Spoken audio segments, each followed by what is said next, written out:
Okay. All right, we will begin our council meeting.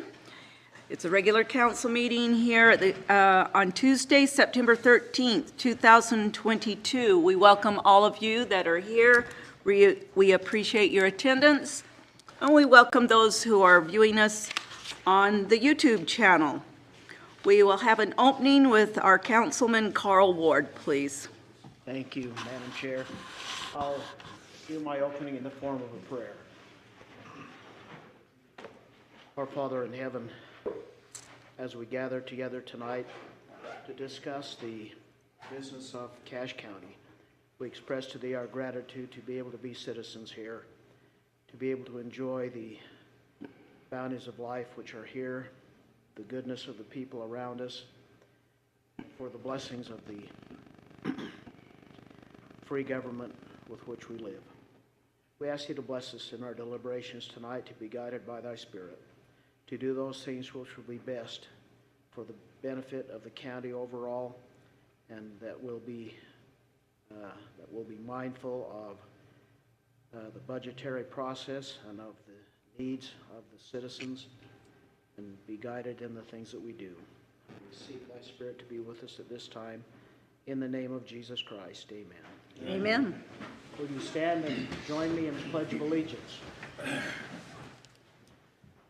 I pledge allegiance to the flag of the United States of America and to the republic for which it stands, one nation under God, indivisible, with liberty and justice for all. Okay. Thank you, Councilman Carl. We appreciate that. Has everyone had a chance to review the agenda? Madam Chair, I'd like Yes. to make a motion to move, given the length of our agenda, I move that we move number 10 under pending action, the ordinance 2022-26 and resolution 22-25. Those are tongue twisters regarding the agriculture issues to our next agenda. Okay. Since they're not critically need to be done right now today. Thank you. Do we have a second on that? Okay. Okay, it's been moved and seconded that we move pending action number 10A and B to our next meeting, which will be the 23rd? 27th, sorry. Okay, very good. All in favor? Aye. Aye. Any opposed? Thank you. Has everyone had a chance to review the minutes of July 7th through August 23rd? Is that a motion to approve the amended agenda after Oh, those? yes, sorry. Yes. Okay, motion to approve the amended agenda. I'll so moved. I'll second. Okay, and it's been moved and seconded that we approve the amended agenda. All in favor? Aye. Any opposed? Thanks, Dave. All right, moving on to 4, review of the minutes from July 7th through and August 23rd. Has anyone had a chance, or how do we feel about that? I make a motion to approve the minutes of meeting of July 7th and of August 23rd. I guess that's through August 23rd. No, just the 2. Okay, thank you. Okay, do we have a second on that? Second. Okay, it's been moved and seconded that we approve the minutes of July 7th, 2022 and August 23rd, 2022. All in favor? Aye. Any opposed? Madam Chair, I abstained from the vote on July 7th as I was not here, but I vote to approve on August 23rd. Thank you. Okay, thanks. Okay, very good. Our county executive is not here tonight. Dirk Anderson is sitting in his spot. And did you have anything you needed to review, Dirk? In the interest of time, I have nothing to report. Just Okay. glad to be here. Okay, thank you. Thank you for being here. All right, items of special interest. Review of a rural county grant process.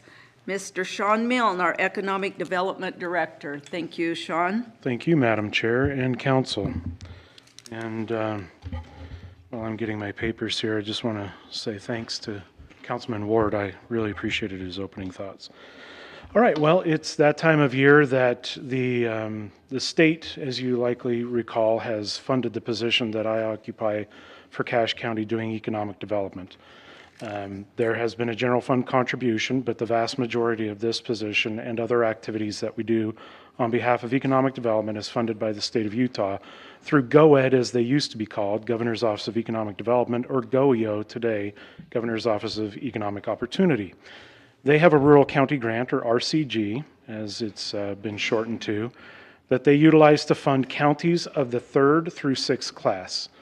And that is a designation, as you likely know, so I say this dominantly for the benefit of the audio record, YouTube audience, and those gathered tonight, that counties are classified by population numbers, and those of the first class are only Salt Lake County at a million or more. And those that are a little bit bigger than us are second-class counties. And then really where it comes down to brass tacks for us is we're the biggest fish of those in the third-class county designation. But 3rd through 6th class are considered rural. And so the state legislature years ago enacted law that allows funding for economic development activities. It can include an economic development department. It could include grants that you then distribute, through local legislative acts. Setting up, kind of an executive oversight or whatever that might look like, to regional planning, you name it. There's a whole host of activities that could fall under the banner of economic development that this grant money can be used for. It is for up to and including $200,000 a year for those that are rural counties. And it used to be called Part A. They've now changed some things around this year, so I might go back and forth between nomenclature. If I use the wrong terms, please don't hesitate to stop me right there and just say, I'm sorry, did you mean this or that? But Part A used to be this $200,000 pot that I'm referring to per county. And the objective is to make an application to the state or GOEO, ask them for what kind of activities you would utilize the money for, and then the GOEO board meets and weighs those applications and then grants the money according to their parameters that are set forth. They also had another pot of money called Part B. I'm not here tonight to really primarily discuss Part B, but I think that it goes in such good conjunction with Part A that I think it's kind of germane, since I'm going to be talking about this timeline process, to bring them both in. But I want to be courteous of time, sincerely. So Part A, sincerely, is just that. It's that application process. So we have our reporting for this last fiscal year that I've submitted. It has been accepted. We now are in this window of about 30 days.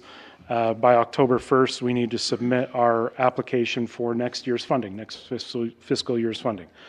So I, by the state parameters, need to convene a board that you've also established and had in place for a couple of years, called the County Economic Development Advisory Board, or CED, now going to be rebranded towards the CEO.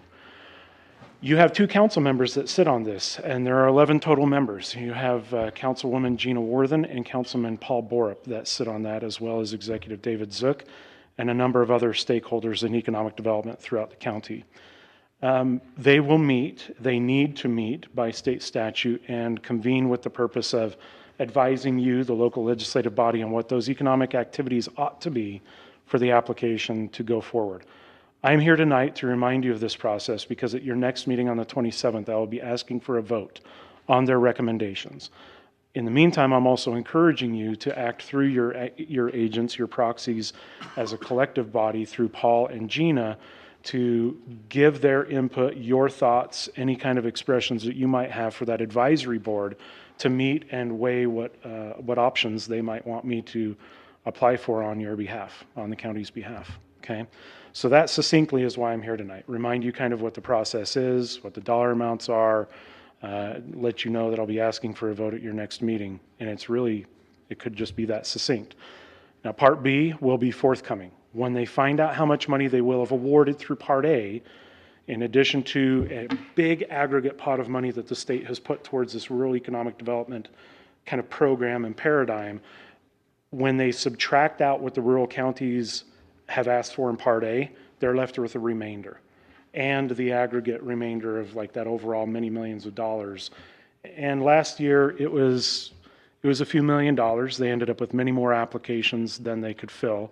The first part is fairly flexible. It's intended to be easy for the rural counties to be able to get to up to 200,000. The next part that I'll probably come back sometime in November, maybe December, and inform you about the Economic Development Advisory Board's recommendations at that point. You can only apply for up to 600,000. But last year being the first year of that program, there was not a lot of money to go around. So you may recall we got a little bit of money through that program, nothing along the lines of the aggregate amount we'd asked for, but we were one of the fortunate ones that got anything. And it was to study childcare as a component of workforce development and retention. So I will be forthcoming at another point past your next meeting to also kind of review and ask for your insight there. In order to keep it brief, any questions? But I'm happy to go into any detail or answer any questions either. Okay, well, seeing none, Madam Chair, I will go take a seat. Thank you very much, Council. Thank you, I appreciate Sean. your time. Appreciate you being here. Thank you so much. All right, the next item on the agenda is a request for approval of 25 to 30% match funds to apply for 2 Building Resilient Infrastructure and Communities BRIC grants from Fema to purchase emergency generators for the public works facilities in Hiram and Richmond. And Matt, you're here to tell us about that. Matt Thank Phillips, you for being here. Public Works Director. If you guys remember, Bart Esplin from the Fairgrounds would have came last month, asked for a very similar type grant. They closed that one, they opened up another one, so there's another short window where we can apply for these. As stated, we are applying for an emergency generator for our public works facility in Hiram and also one in Richmond. We've estimated those costs at about $175,000 a piece, so a total of $350,000. We do have an emergency generator at the south site, but it's not hooked up to the vehicle storage building. So in an emergency situation, in the winter time where we store our plows and trucks, that doesn't have any backup emergency power. Again, with Richmond, there is no emergency backup power there. So we feel like we have a good shot at getting these grants if we write them, that is emergency operations. So similar to Bart, what we're asking for is a motion by the council to send a letter in. Doesn't mean we're committing to anything other than if we get this grant, yeah, we have the money. But to my knowledge, it goes to the state for 6 months. They review it. If they like it, it's worthwhile, they'll send it on to FEMA. FEMA might have it, so we might not know even if we get these grants till the end of 2023, 2024. So any other questions? I'm trying to be as brief as possible as well. On that cost, does that include installation and everything else? That is the generator, any conduit, it's the switchover panels, so. Are they propane or what are they? Pardon me? Are they propane ones? No, diesel. Diesel? Any other questions, Matt? Do we need Right. a motion? Yeah, let's have a motion. I move that we agree to the request for matching funds should the grant be awarded. I'll second that. Okay, it's been moved and seconded that we go ahead and approve the approval of the 25 to 30% match funds for the amount requested. Question. Yes, go ahead. I wonder if perhaps maybe we want to give permission for him to ask for it. But what I'm trying to find out is where the money's coming from. Is it already in your budget? That's a good question, Gina. So similar to last time when Bart was here, because we don't know if we're going to get it, it's hard to say, hey, we're going to set this money aside and it just sits somewhere. But in talking to finance, that could come out of the municipal services fund balance. It could come out of the restricted Class B funds that are sitting there. So we feel like we have access to that $100,000. Right now, it just, it's hard to say, those pots are there, but in 18 months, which one's going to be the best? How is that? So that's the letter that that we need to submit to the state that, similar to BART's, just says that the funding source will be from county sales tax revenue and funds are available at this date. So very, very broad term, Gina, of where that money could come from. We feel like we have enough pots with municipal services fund balance. If we know ahead of time, we could put that in our budget. Very good. Thanks, Matt. All right. Any other questions or anything? Okay, it's been moved and seconded that we that we approve the request for 25 to 30,000 match funds for the emergency generators for the public works facilities in Hiram and Richmond. All in favor? Aye. Any opposed? Okay, Matt, thank you. All right, our next item looks like Tim. Request for extension of RAPS-funded cash Bikeway street painting project. Yeah. Whew. Thank you. Just a brief explanation that this RAPS funding was intended to be for the planning and the actual application of bike lanes or signage or different types of markings on pavement to connect communities and cycling routes, which are currently signed, but to take it to the next level of paint and more substantial markings. The effort is pretty substantial in that it involves multiple jurisdictions, and the time was not taken due to a variety of other priorities. But the $10,000 is significant in that it could leverage another $100,000 of funding through the Cache Metropolitan Planning Organization. And so upon hiring a new regional trails coordinator, this would become a priority to use this extension time to complete the project and work with our partner jurisdictions and apply the different routes throughout the county. And you say the ask amount was 10,000? 10,000 Okay. to continue, correct? Any questions for Tim or discussion on this? When was the deadline supposed to be?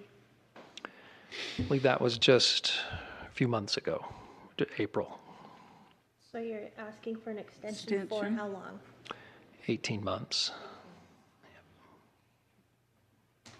We'll make a motion that we approve an extension of 18 months for the RAPS-funded Cache Bikeway street painting project. Thank you. I will second that. Okay. It's been moved and seconded that we approve the extension of the RAPS-funded Cache Bikeway street painting project That's a for an mouthful. 18-month extension of $10,000. All in favor? Aye. Any opposed? Okay, thank you. Thanks, Tim. All right. We have to, yeah, let's set some public hearings. We're getting close enough to that time. Let's do it. All right, set a public hearing for September 27th, 2022, Ordinance 2022-29 for Smithfield Country Estates rezone. Request to rezone 16.5 acres from agricultural A10 zone to the rural 2 RU2 zone located at approximately 5400 North, 1200 West near Smithfield. Shall I read the next one too, and we can do it all in one swoop? Okay. Then we also need to set a public hearing for September 27th, 2022, Ordinance 2022-31, recreational use, amending Title 17, Use Type 4100, recreational facility campground definition as a new use type and the schedule of uses by zoning district in section 17.09.030. Madam Chair, Yes. move that we set as read the public hearing for ordinance 2022-29, ordinance 2022-31. Second. Okay, it's been moved and seconded that we set public hearings for September 27th, 2022, both ordinances 2022-29 and ordinance 2022-31. All in favor? Aye. Aye. Any opposed? Thank you. All right, I guess we could move into our public hearings then. We have a public hearing, Ordinance 2022-27, a Campbell rezone. Request to rezone 10.0 acres from the agricultural A10 zone to the rural 2 RU2 zone located at approximately 5400 West Red Fox Lane near Menden. Tim, it looks like you're going to give us some information on this. Thank you. I'll be right with you. Okay.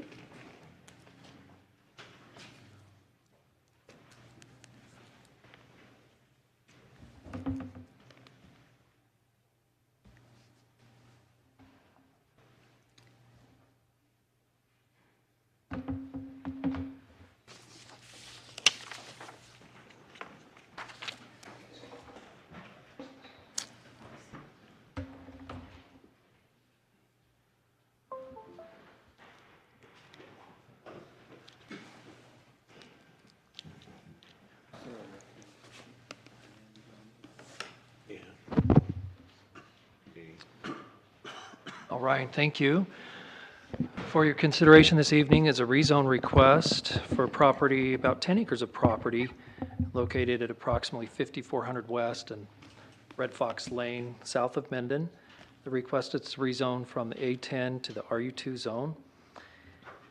And here's the proximity of the property. You do see Menden to the north and some properties adjacent to Menden that were previously rezoned to the A2 zone.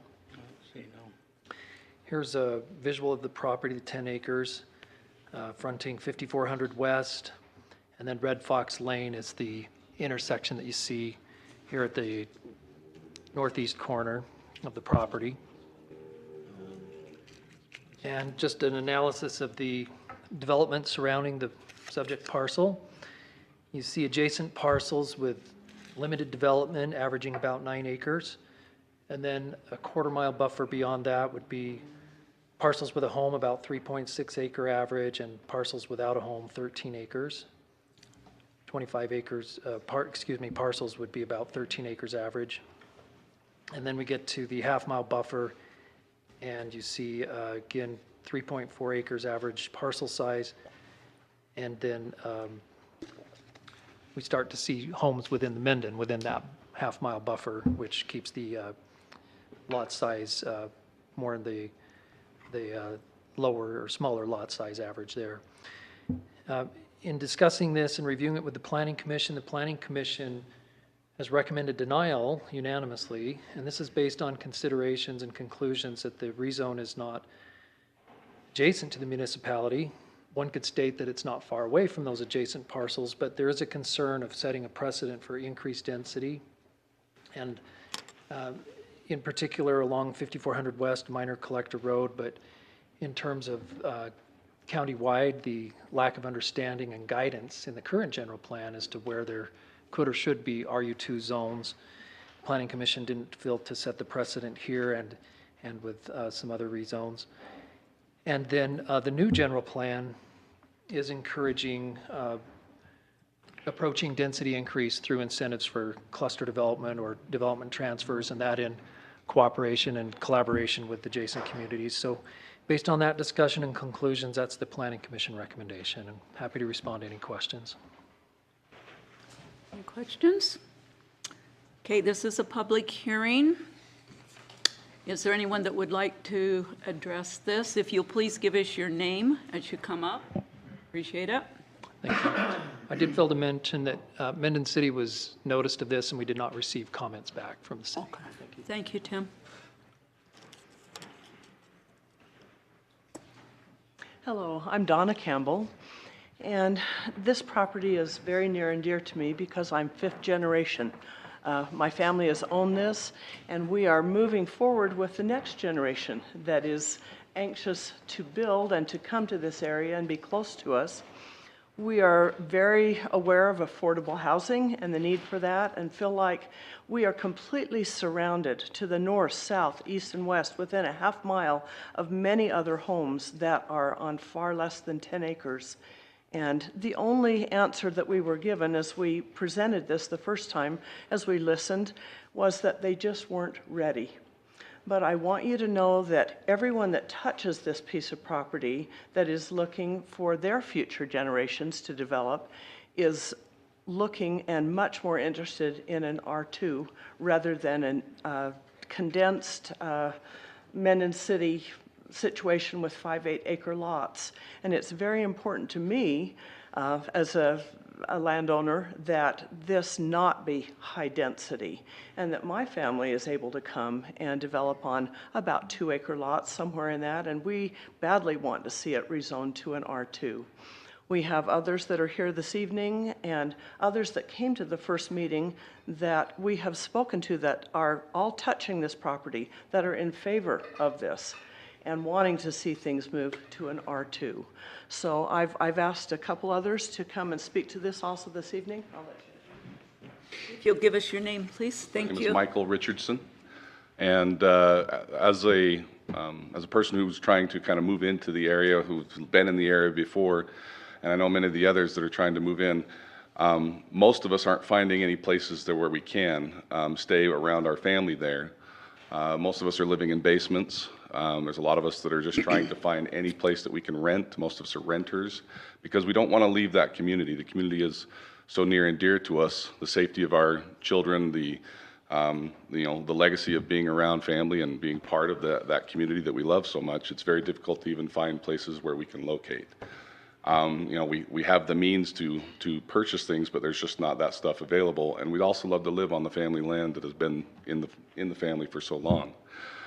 So that's one of the reasons we came here, is because we're already ready to come in and locate there, and most of us are just kind of renting places that we can find just so we could be around the family. Okay, thank you.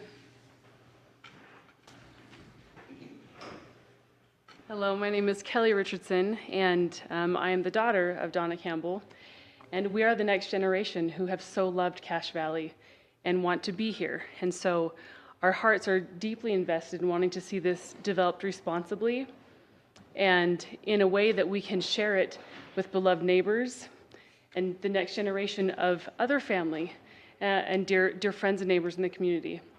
So what Mike, my husband, said is true. We are living here hoping to make it permanent and loving to be here, renting in other wonderful neighbors' basements and doing what we can to stay here.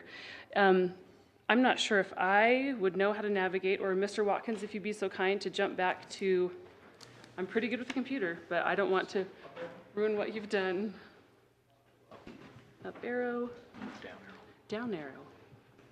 Is there one more? There we are.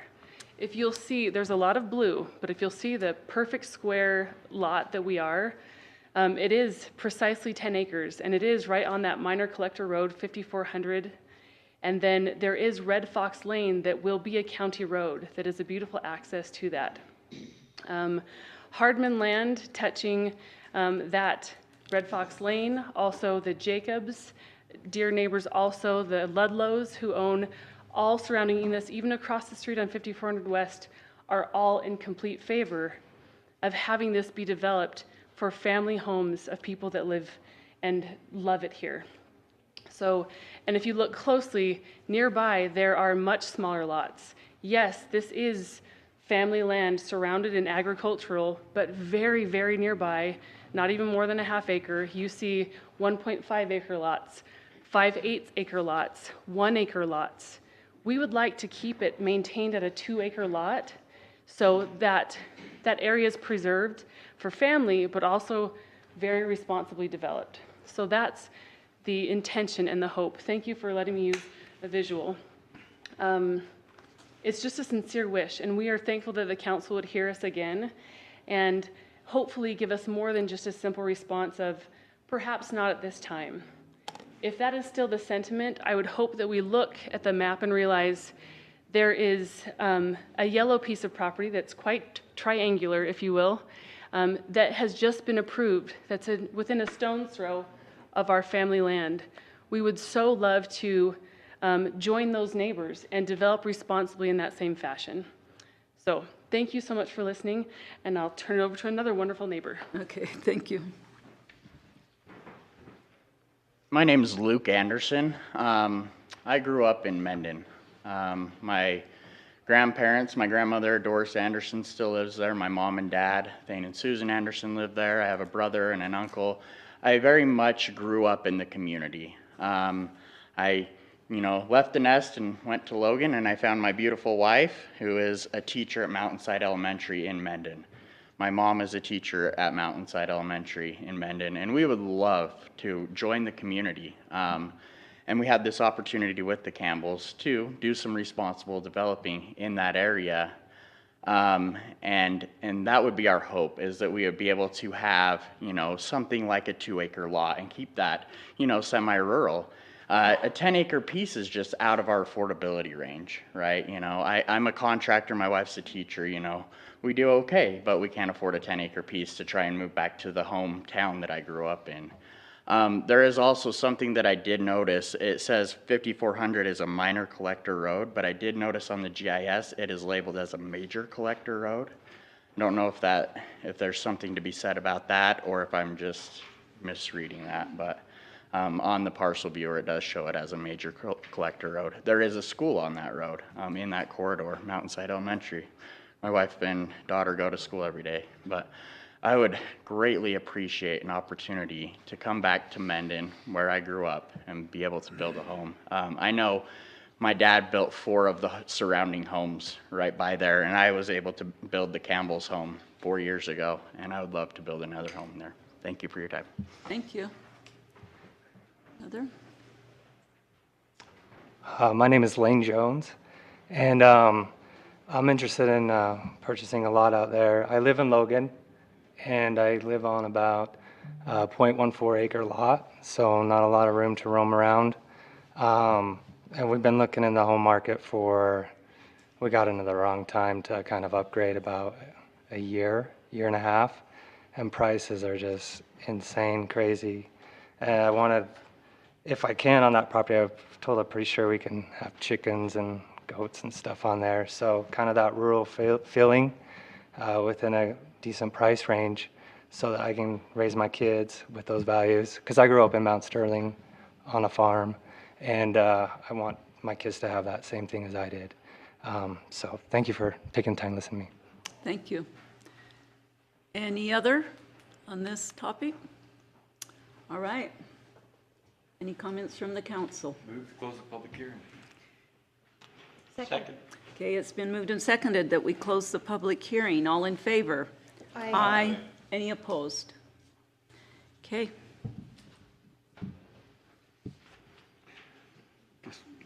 We'll talk about it later. Okay. Very good. All right, next public hearing, private airport ordinance 2022-30, amending Title 17 to update the definition and requirements of use type 5810 private airport. Tim. Thank you. So I'll summarize the proposed amendments to use type 5810 private airport. This has been a focus of the Planning Commission for some time and follows some rather lengthy public hearings and public reviews of private airports, particularly in the Mendon-Petersboro area. And having learned from those discussions, what the Planning Commission and Development Services is bringing by way of recommendation to you this evening are the amendments that you see in the red. And in the first part of the definition, it is basically cleaning up some text to read consistently as before, but perhaps more clearly, and also more consistent with the updates to the FAA requirements.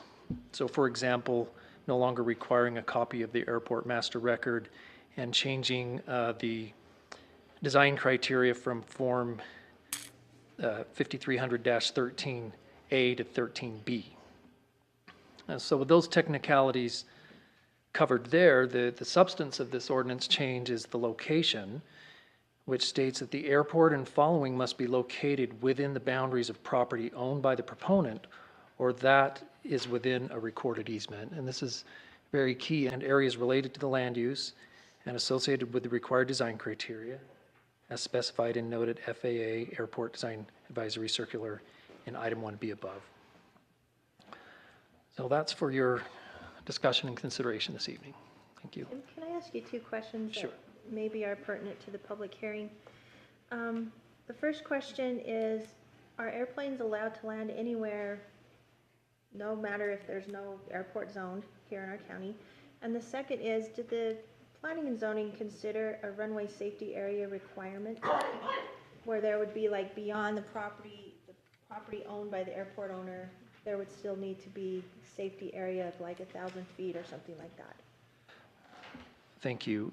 My understanding, and I wish I had Chris Harold's years of experience in this area, so I'll do my best to research those questions and get back to you and anyone else that might be familiar with this. But the second question I'll need to get back to you on. The first question is, first of all, just acknowledging that this applies to all zones except RU5 and RU2, but A10 and all other FR40 and commercial zones it applies. And as far as temporary landings and emergency landings, I also need to learn more about that to respond. Okay, thanks for letting me put you on the spotlight. You bet, no problem. In part of that question on 2B, it talks about all zones and areas. I mean, the Planning Commission did listen to those zones, and I think there's going to be a public comment tonight about that.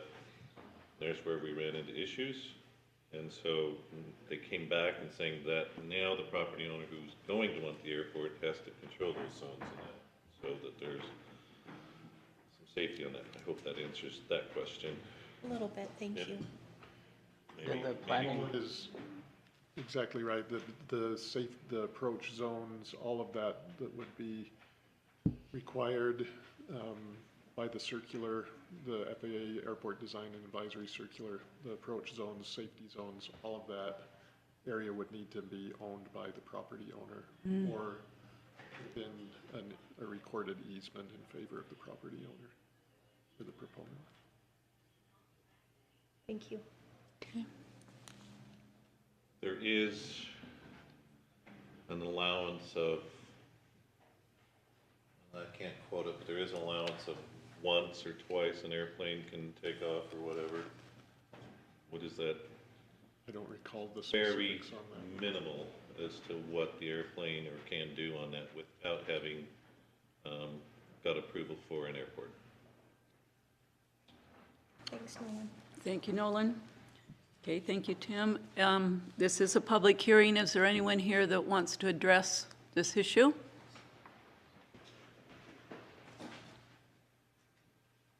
All right. Oh, please come up. State your name, please.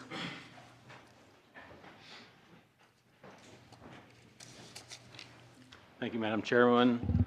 My name is Jonathan Schill from Wellsville, and grateful for the opportunity to be here and be heard. I was turned on to the last planning meeting, and also thank you for maintaining the YouTube videos online so I could go back and watch and listen. And I really learned a lot of comment on this. I've been flying my whole life. It's near and dear to me. I don't have property to build an airport on. Someday I hope to. We'll see how that goes. But I love flying in remote places with my plane, and yeah, that's always been a dream to have it integrated with my homestead. So, but in listening to this, I heard a lot of concerns from neighbors that maybe, I don't know their situation exactly, but I heard a bunch of people line up and talk about how the situation that they had in their location wasn't very amenable, or it wasn't what they imagined when they thought they were moving out to an agricultural area. I realize this isn't a planning meeting, so maybe we should just talk more specifically about this requirement, particularly item 2, which talks about all zones and areas related to the land use and associated with the required design criteria as specified in the noted FAA Design Advisory Circular. And I apologize, I'm not a lawyer and I'm not good at procedure and whatnot, But the question can I ask, is it all right that I ask the council questions? So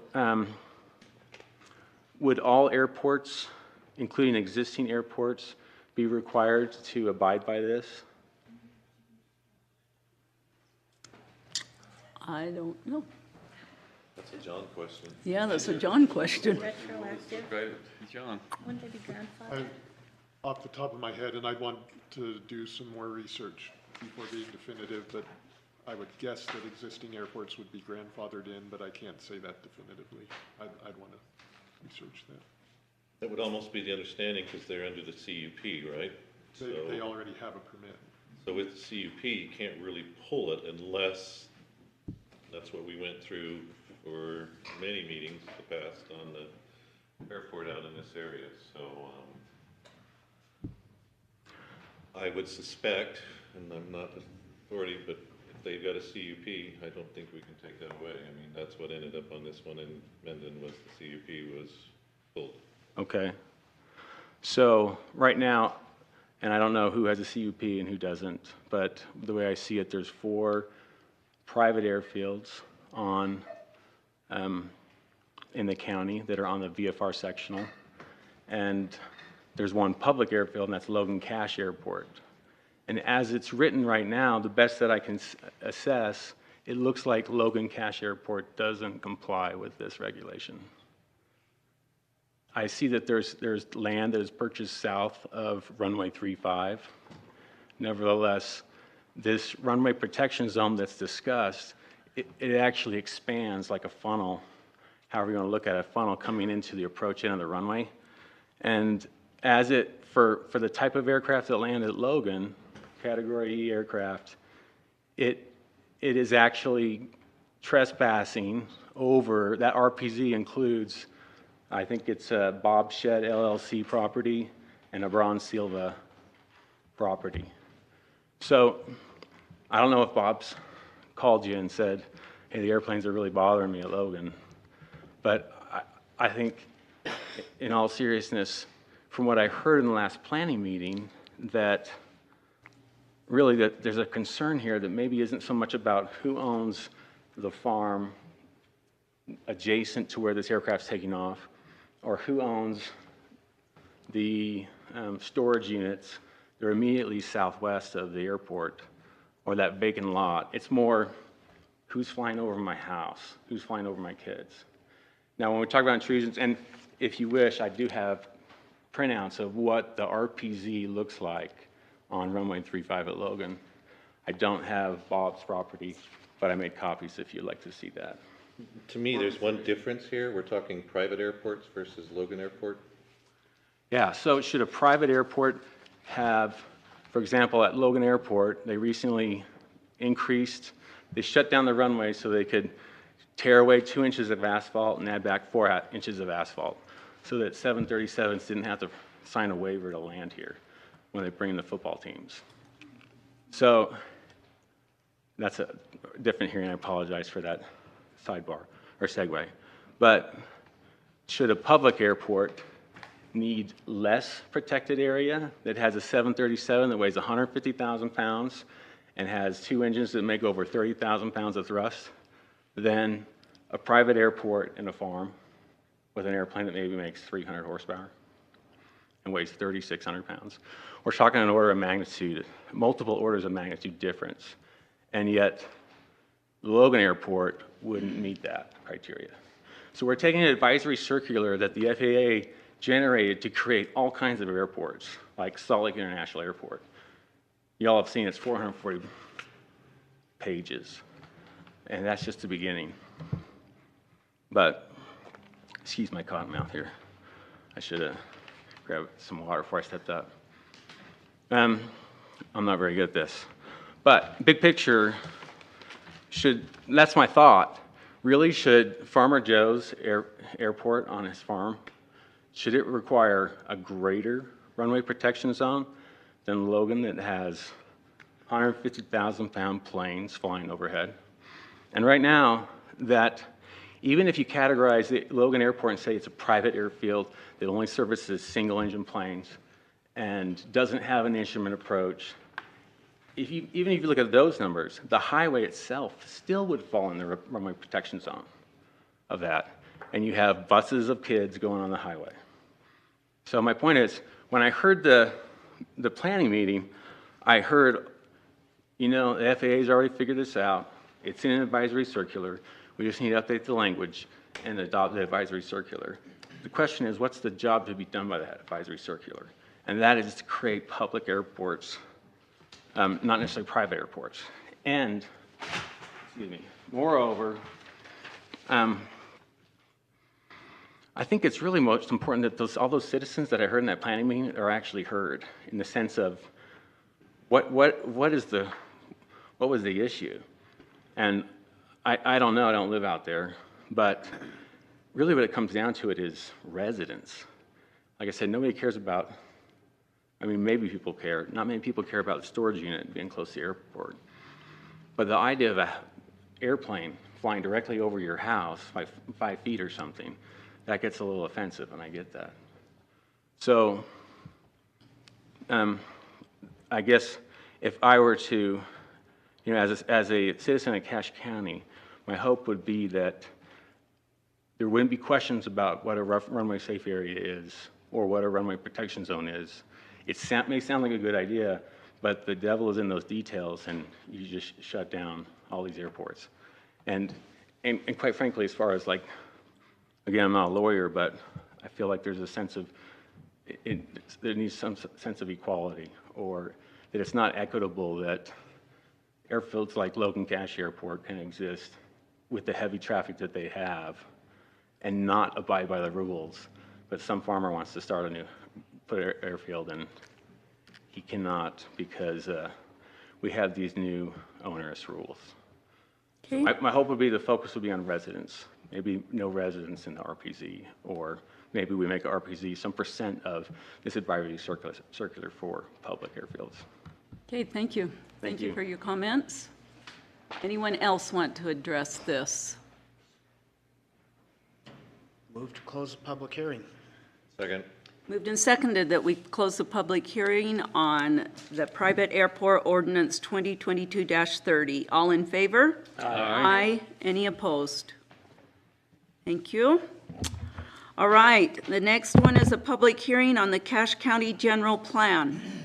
Public hearing to receive public comment on the Cache County General Plan amendment, and we have Lauren Ryan here to address this. Good evening, everyone. Try not to drop it. I'm going to start by passing out to you all some public comments that we received today that were not in your packet on the items. And I believe these folks are here to speak as well, but just for the... Cool. Sorry, I like one more coffee.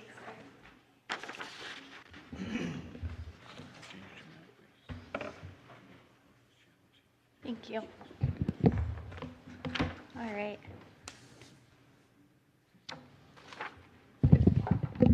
Great. Well, thank you, council members. And first off, I think I want to start off this presentation by taking a moment to pause and say, we're here. We've got the general plan in front of us, and I hope that you all feel excited about this moment. It's been a long time coming, and just want to reflect on all of the hard work by our steering committee, our consultants, members of the public weighing in on this. And so just a reflection overall of almost a 3-year-long process, and I hope you all as council members can feel proud of where this document has landed, and something that the county can get behind to steer our future growth of this wonderful place that we live in.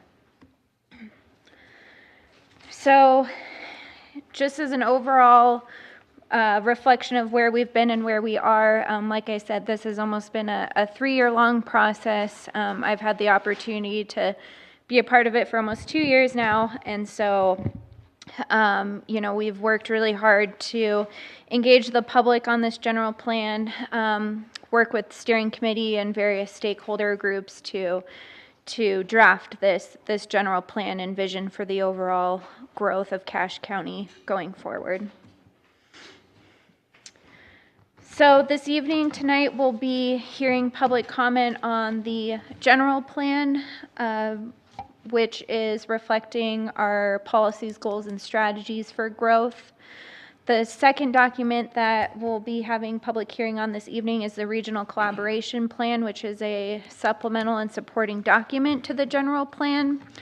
The Urban and Rural Area Assessment and Cost of Services Planning Model were taken to Planning Commission on September the 1st, and they had a couple of refinements to make to those documents and wanted a little bit more time to review those, so they have not moved those forward for review this evening.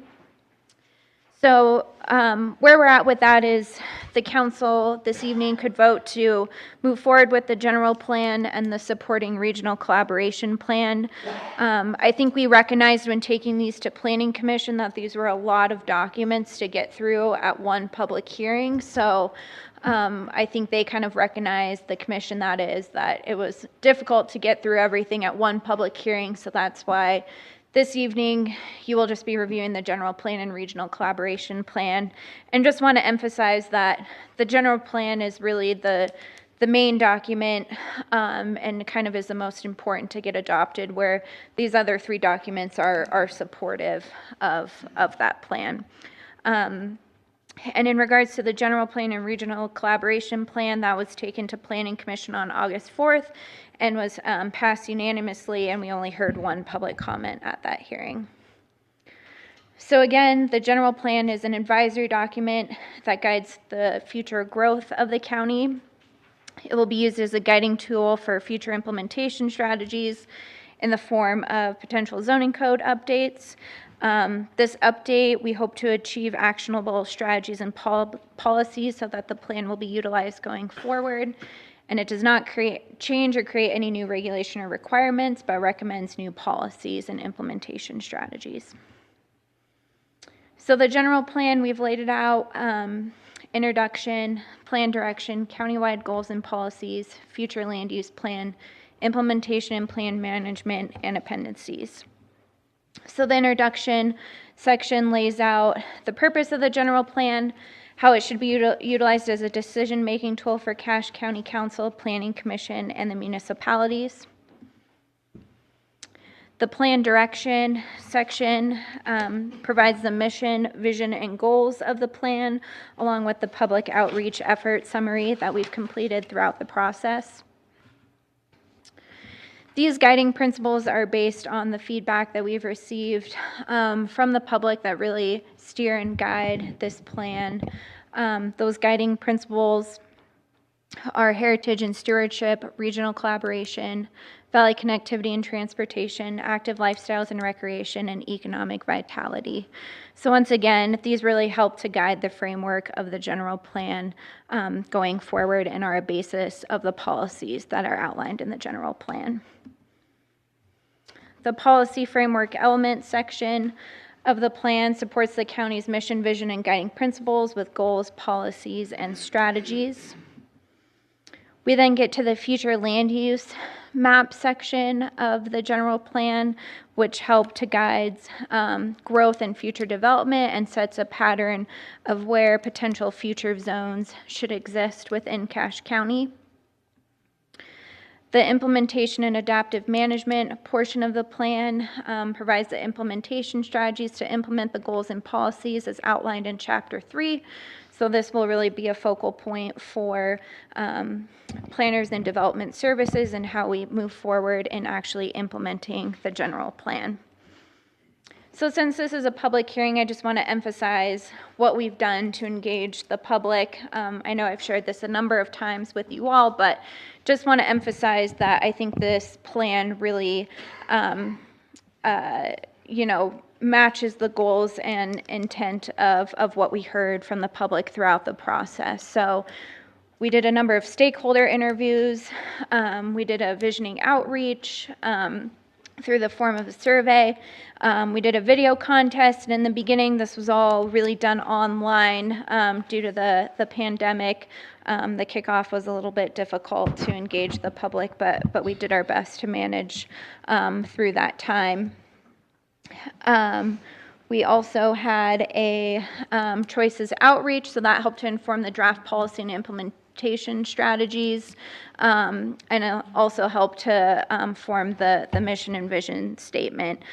So we held an open house at the Fairgrounds Center and had a presentation by our consultants, and then I also held a number of specific meetings based on those guiding principles that the public was welcome to attend. We held a online survey to help refine the land use boundaries and also to receive feedback on the policies and strategies. And that was something that we have received over 1,000 public comments from online, and I felt was a very successful survey overall from gauging public feedback. And then finally, the Regional Collaboration Plan, which is the other plan in front of you for consideration this evening, is that supplemental supporting document to the general plan and helps to establish awareness and develop strategies for service-based growth between the county and each of our 19 communities. The document outlines the process of how we wrote the regional collaboration plan, which is a lot based on the feedback from the general plan. Both were kind of done in tandem with the public outreach efforts there. And then the document concludes with recommendations and implementation strategies to support those that are recommended in the general plan. So this document really helps to support a regional growth effort and communication plan for how the county works with its municipalities going forward and what the implementation process is. So this evening is a public hearing. We did all the proper public noticing as required by state code. We received that one written public comment that you have in front of you this evening that I know you guys probably just had a quick chance to read it, but basically in support of open space and farmland preservation. And I know we have some folks this evening as well that would like to speak to the general plan as well. But that is everything I have for you. I'm happy to answer any questions. Oh, Tim's got one more thing. Sorry.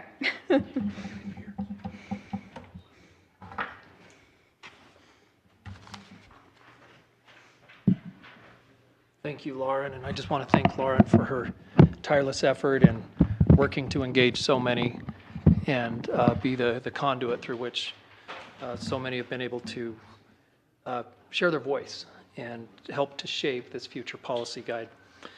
What I'd like to share with you is an area, in fact, not in reaction to the public comment made earlier about the public airport, but there is a proposed potential refinement to the future land use map around the airport that I'd just like to share for your consideration this evening.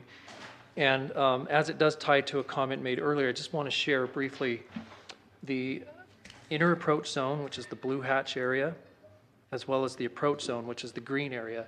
And in our county code, residential housing is not allowed in the inner approach zone. And then there are restricted uses and oftentimes navigational easements restricting the height of certain buildings and the use types, and the fewer people, the better. But certainly in that blue area, the zoning would not allow for the residential and so forth. So there's an effort made in Cache County zoning as well as the other communities that are around the airport to have compatible land use adjacent to the zone, and considering inner approach zone,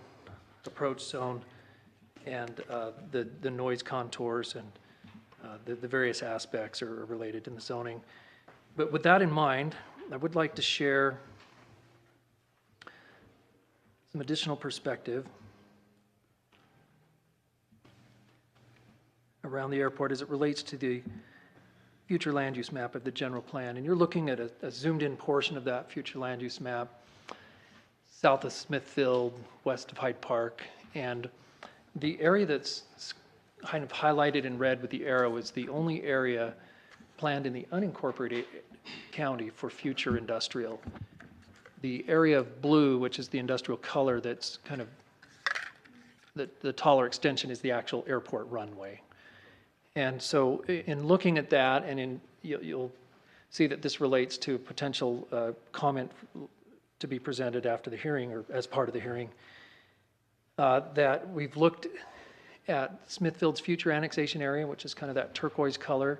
Hyde Park's future annexation is the kind of purple-violet color, and Logan is the brighter pink future annexation area. And then I mentioned this potential, let me get a little pointer highlighter here. There we go. This is the only unincorporated area that is recommended currently in the draft future land use map of the general plan.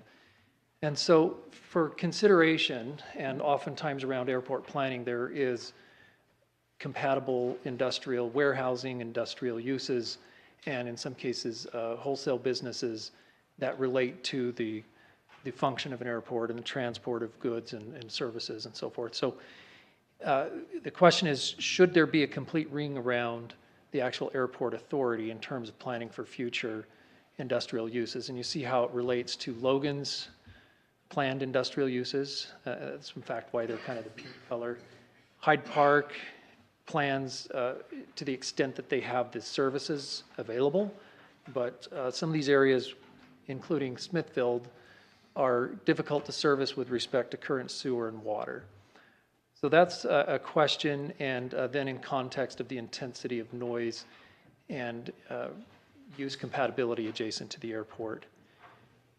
So I share that perspective with you, and you may hear additional comments related to that. Thank you, Tim. Thank you. All right, this is a public hearing. Anyone here that would like to address the general plan?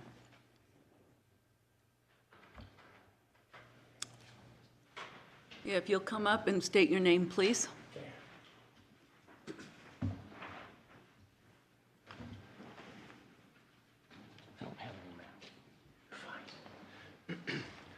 My name is Bruno Gerber, and I've been in the farming industry for over 40 years and in the green industry. And I owned and operated the world's largest hydroponic farm in the southern hemisphere. And we found over the years that by keeping this land open to produce for our neighbors in the areas where we live to be very important, especially this valley. I don't think most people that's in this room and sitting here realize this wonderful valley and the amazing soil that we have throughout this area. And take a look around and see the amazing possibilities that we do have over here. I think what's very troublesome to me is that 77% of all the vegetables, just vegetables that we eat, come from other countries. And we have this wonderful valley that we can produce all these vegetables in. And it's so important to keep the land the way it is. I do know that we have to live amongst one another, and there's people that want to build properties. But please, I beg you all, including you, to keep this valley as rural as possible.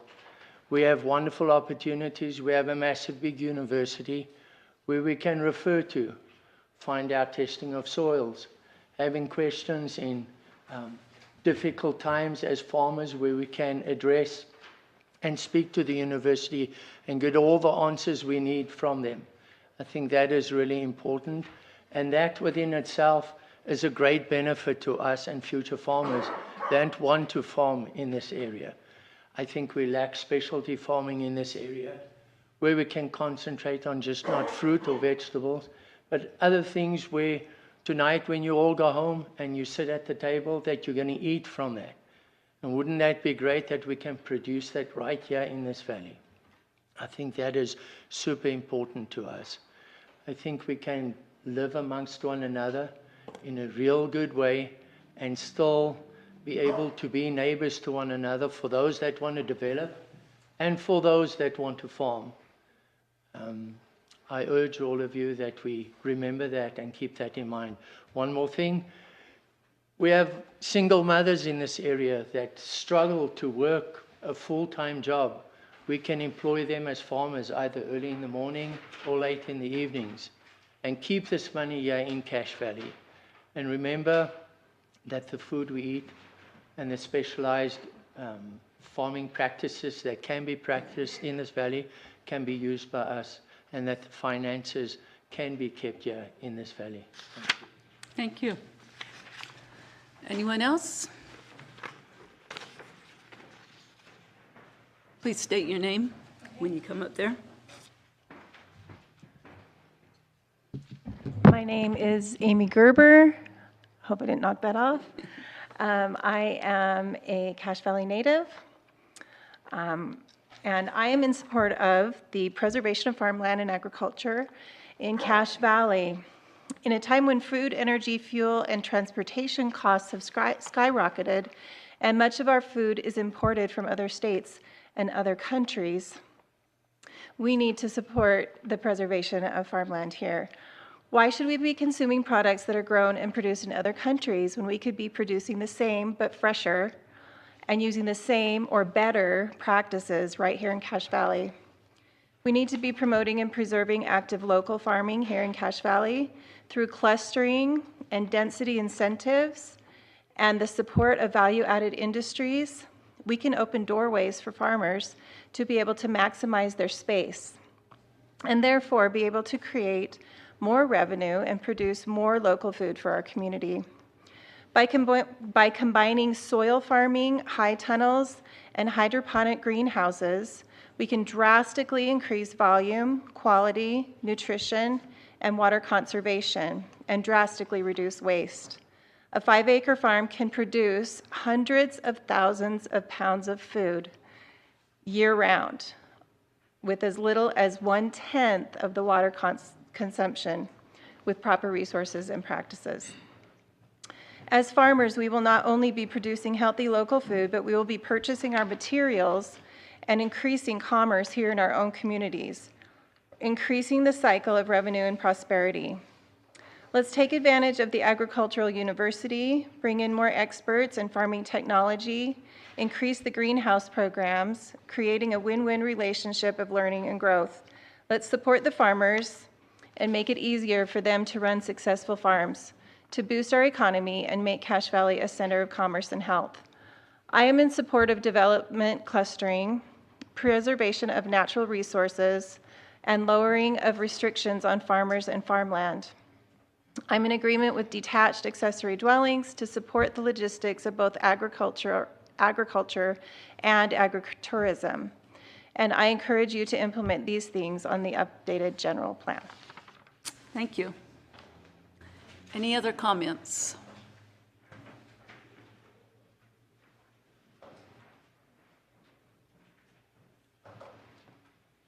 Hi, my name's Emily Funk, and I'm speaking on behalf of my mother, who is a property owner, but currently on a mission in Nashville.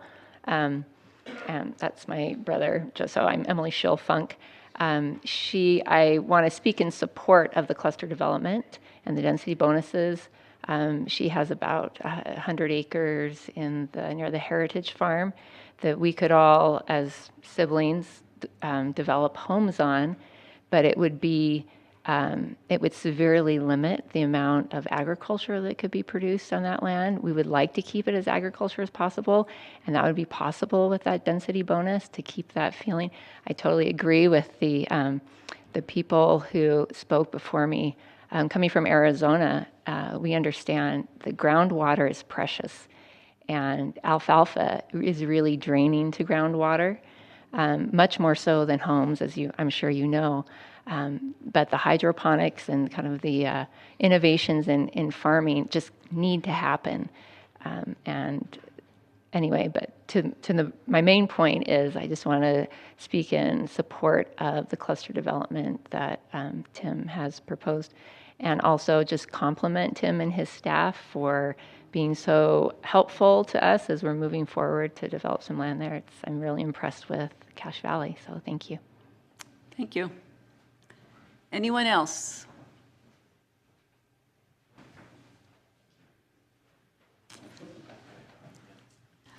Okay, just a few minutes. Thank you. My name is Jonathan Schill again, and I appreciate the opportunity to just share a couple of thoughts on this. I'm a defense contractor. My mind is usually in an overseas conflict somewhere. And my company develops tactical execution software for Air Force Special Ops and other special classified customers. So I don't eat organic. I don't grow anything. I sort of know something about hydroponics, but I don't know how to do any of that stuff. But I do support the general plan and its desire to maintain as much agricultural space as possible. There's going to be families, good families, that want to come to Cache Valley. They're going to want to build houses. They're not going to need 10 acres, and they're going to break up those fields. And from the defense perspective, I don't think there's an economic case to start growing vegetables on these big fields here in Utah. We did that in Arizona. As long as it's about economics, they're going to grow whatever produces the best profit, as they rightfully should. However, when you outsource, if we allow those lands to get broken up enough that if we give up our agricultural lands and those open spaces here, and we outsource all of our agricultural land somewhere else because eventually we give into the pressure to break up all these big family plots and just spread them out into a bunch of 10-acre plots or 5-acre, or now we're going R2 or whatever it is, we are giving up security. And there's a lot of things that go into our food chain, the products that go to make our stuff grow quickly. You know, Russia providing the inputs we need for fertilizers and so forth. And ultimately, if we give up those lands and we outsource it to some other state, we can't bring that back. We can always put houses on it later. Okay, but Mr. Schill, are you in favor of the master plan, or? I support the master plan and its intent to maintain green spaces the max extent possible. Thank you. Thank you. Thank you. All right. Any others? Okay.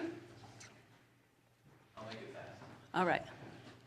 State your name, please. Hello, my name is Dallin Tolman. I'm speaking on behalf of my father, Brad Tolman, who's on a mission in Argentina.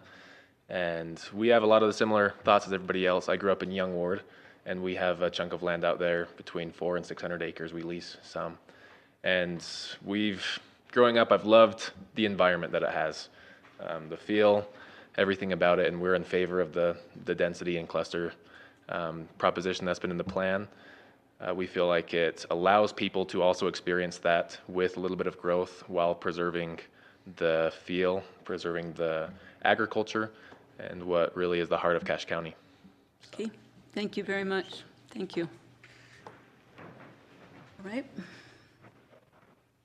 Anyone else? Move to close the public hearing. Second.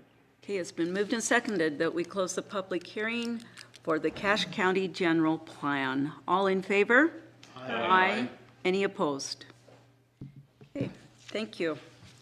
All right, we're moving on. We've already taken care of pending action on Ordinance 2022, 26, and 25 to move that to October. We're down to September, sorry. Why do I put? 27. Yeah, I put October. Okay. So now we're down to a submission of arguments in favor of the ballot propositions for an open space bond and for reauthorization of the Recreation, Arts, Parks, and Zoo RAPS tax. Was anyone here to address this issue? It's not a public hearing, is it? No. So this is just our purview, and I would simply submit a motion that we stand in favor of the ballot proposition for the open space bond and for the reauthorization of the RAPS tax. Okay. Seconded. Okay, it's been moved and seconded that we support of the submission of arguments in favor of the ballot propositions for an open space bond and for reauthorization of the recreation, arts, parks, and zoo tax. All in favor? Well, Aye. I got a Oh, question. yes, please. So you're basically wanting us as a council to express that we are in favor of each one of those? No, putting those on the ballot. Okay. Yeah, 'Cause putting there's- those on the ballot. There's two different things. Yeah. Okay. And, My motion I'm very was much in favor of putting them on the ballot. Okay, which thank we've you. already done the one. Doesn't this go to John's email today, talking about there has to be, a There was, submittal? yeah. So if John's around, that would be the best way to answer that, but, that was my understanding. My understanding was that all we're doing is authorization that it's put on the ballot. And that That's those, what I and those understood. submissions Yeah, met we're not that. saying where we're. We're not saying what, yeah. Yeah, we're just, And I thought that we had already done the open space one. We'd already passed that to allow that to go to the. I I think we're putting on the for language, approving the for language. Okay. And there was Correct. nothing Okay. submitted against. right, there was nothing Okay, submitted well, against. Then I I would think we wish need to we could. reword the motion. Okay, Because, how Carl's motion sounded was that we are in favor of I see what those you're two. saying. In Yes. favor of putting Of the the ballot propositions on the ballot. And No, I- it's- That's what I understood it's in the- that second. Very much so. I'm very much in favor of that. What we're asked to vote on is the arguments for being put out there. That's what it was, and I'm sorry, I can't find it. Wasn't the argument that there Yeah, had to be we had submittal it. for it? I know. I don't it won't understand come up that. on my iPad. read somewhere that someone had to. Did John submit a go for the day? for or against. Dirk? Yeah. It's very, because I was near our attorney today and discussing this. I understand that in order for it to be more official, that the council would at this point be approving the inclusion of the pro statements. Okay, Not that anyone's really in you're favor not of, stating whether you Right. support that pro statement, Right. but just that in order to make it more official, the pro statements need to be approved to be put on there. oh, and okay, here it connected is, right here. To the ballot initiatives. I cannot find that. That's just my informal. Yeah, comment, trying to and- provide No, clarity. I Right. think that's What's correct. That is correct. Okay, I found the have a one. question on why there wasn't any negative submitted for. Yeah, I was surprised too. Yeah, I wonder if it's too There late. wasn't, there wasn't. Mm-mm. There wasn't any against it. Not that I'm trying to be negative. I've just had questions. People have asked me questions about, well, if we vote for this, does that mean that all of this open space is public? Or does it remain private? Or how is this gonna work? And those are one of the questions, one of the things that I brought up earlier is, we don't have that all worked out. To me, it does a disservice to the voter to put this on the ballot without having those things in place so they really know what they're voting for. And I'm just gonna reiterate that. I know we've already made that decision, but that's a concern I have, and so when we don't give additional information to that regard in this ballot language or this for and against, it concerns me that we're not giving voters the whole story. So do we want to? There's John. Can you Yeah. answer? Ah, I have to step okay, out. good. Okay, thanks, John. We're on 10C. You moved more quickly than I thought. Okay. That's a good thing, because I thought it'd be 10 o'clock at night before we got to 10C. All right, we're talking about the ballot propositions, and we had some questions on that. So, John, Gina? can any against language be added at this point, or is that It ship cannot. sailed? That ship has sailed. There's a statutory deadline for that. Any eligible voter can file with the election officer to submit a for or against statement. If more than one files, then the election officer says which one gets to prepare it. That's all under state code, and there are deadlines for that and word limits. Jess Bradfield went beyond what the code required, and I believe they published a notice to let people know that they could file to write a for or against, to try to give people a heads up that that was an option, and no one filed to write an against statement to either one. So both timeline-wise and what's permitted content-wise, the counties, we've got to follow state statute. So what we're doing, we're approving what's on the propositions, correct? Yes, you are required to submit a for statement. Okay. It doesn't have to be written by the council, but you're required to submit a for statement. And your communication today showed somebody who had already proposed that, and we just, your recommendation as a council, we use their for statement on that, right? Yes. Okay, that's what I thought. Okay, so do we need to redo the motion, or? Does it mean if we vote for this, that we are endorsing the information in it or endorsing the position? It means that you are saying this is the for statement that we are submitting, rather than you writing your own. So that this is the way to do it without endorsing a particular argument, but just complying with your statutory responsibility to make sure that there is a for statement. Okay, thank you. Yeah, I think my motion stands. Okay. I think that's correct. I think that's within the bounds that we understand, isn't it? Okay, yeah. Okay. All right, so it's been moved and seconded that we support the ballot propositions, correct? For an open space bond and for reauthorization, huh? No?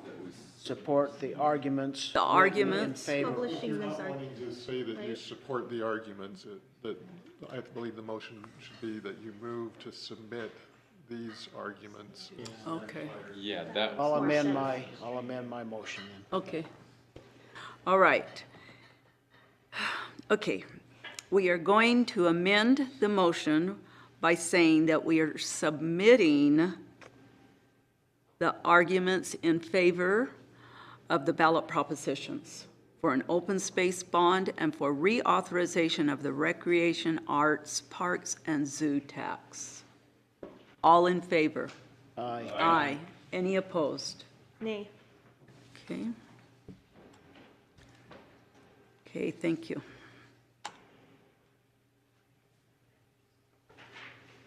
All right, moving on to 11A, Campbell Rezone Ordinance 2022-27. An ordinance amending county zoning map by rezoning 10 acres from the agricultural zone to the rural zone. Thank you, Carl. Thanks. I have a question for Tim on this. Okay. Tim, can you tell us where the Christie rezone was? I don't remember exactly. Was it in the same area? And did we not approve the Christie rezone? They were approved. I will just need a moment and I'll show you on a map where that is. Thank you so much.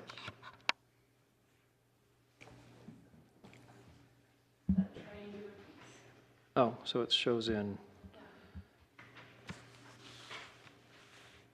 Isn't it just up on 20th South, I think? we could switch the monitor.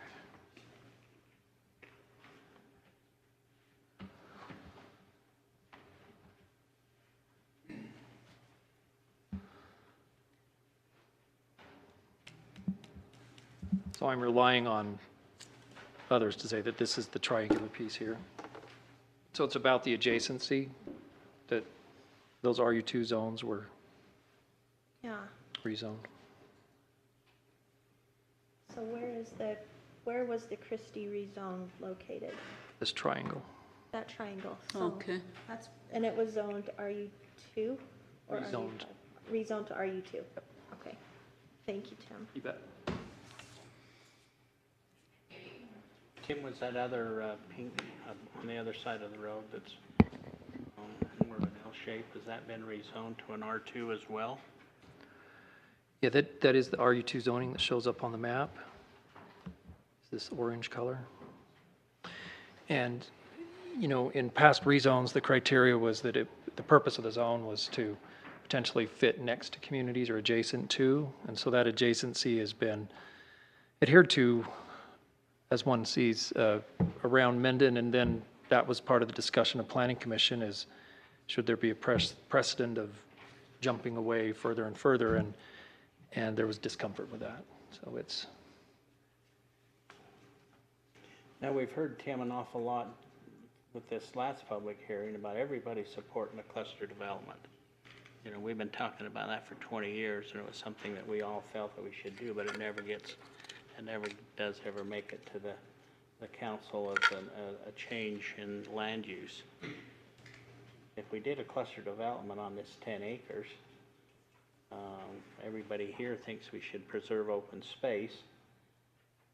Wouldn't it be wise to cluster develop that right there and leave the other part as an agricultural remainder?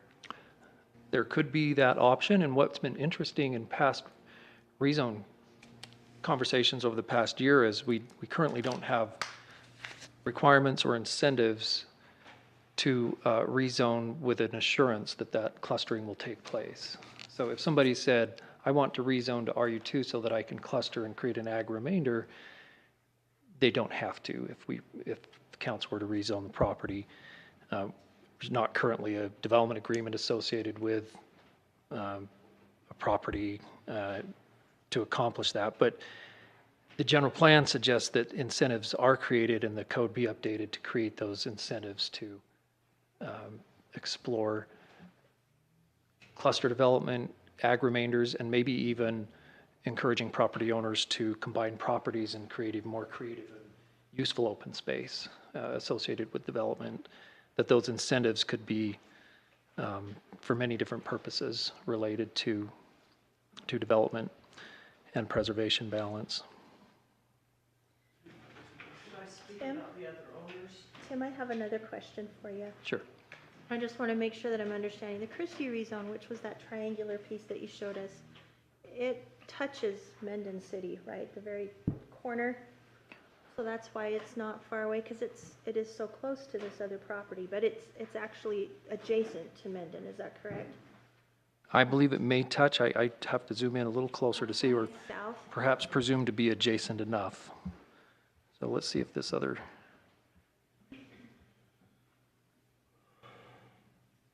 To kind of go along with what you're saying, Gina, it's been the understanding of the council that we reserve that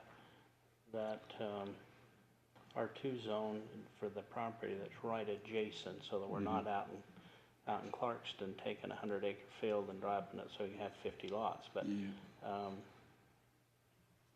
you know, this is one of those things that it's very hard to do, because we've turned down just about every R2 zone that's not touching a city, simply because of the way that we feel that the city should be the one that's annexing these and you know, doing it in their city plans. I don't think the county's wanting to make subdivisions everywhere, and that's been our challenge. I agree, and I was just trying to understand where the Mendon City boundary was compared to the Christie rezone, compared to this property, the Campbell It property. appears as though it's right to the corner of that. Right on the corners touch there, it's kitty corner. So it's adjacent. That was my question, so thank you. You're welcome.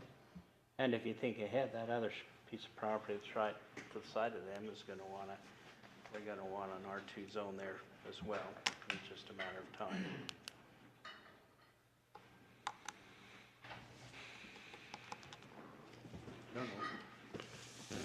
From the point that I sat in on the planning and zoning, all of these points were viewed and looked.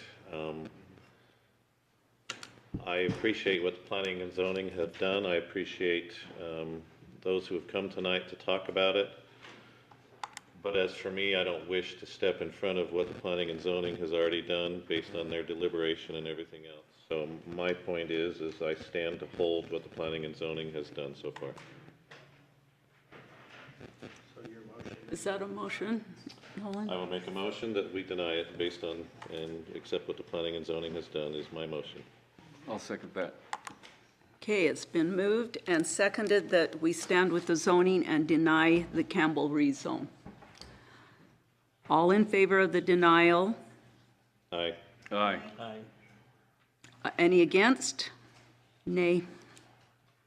The one challenge that I see here, and that is I just don't think we're, maybe as a council, directing planning and, or not planning and zoning, but our development services and ourselves to get a cluster development ordinance on the book. I think it's high time we do that so that we can address something like that. And I'm not so much in favor of right now of calling them cluster development ordinances as we are as options, opportunities or something. Yeah, And to create something that forces people to do those things or to make it such incentivize. I'm even in our general plan. I'm sitting there going, whoa, give them options.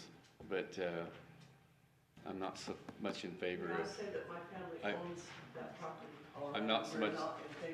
I'm not so much in favor of forcing people to do those things. So.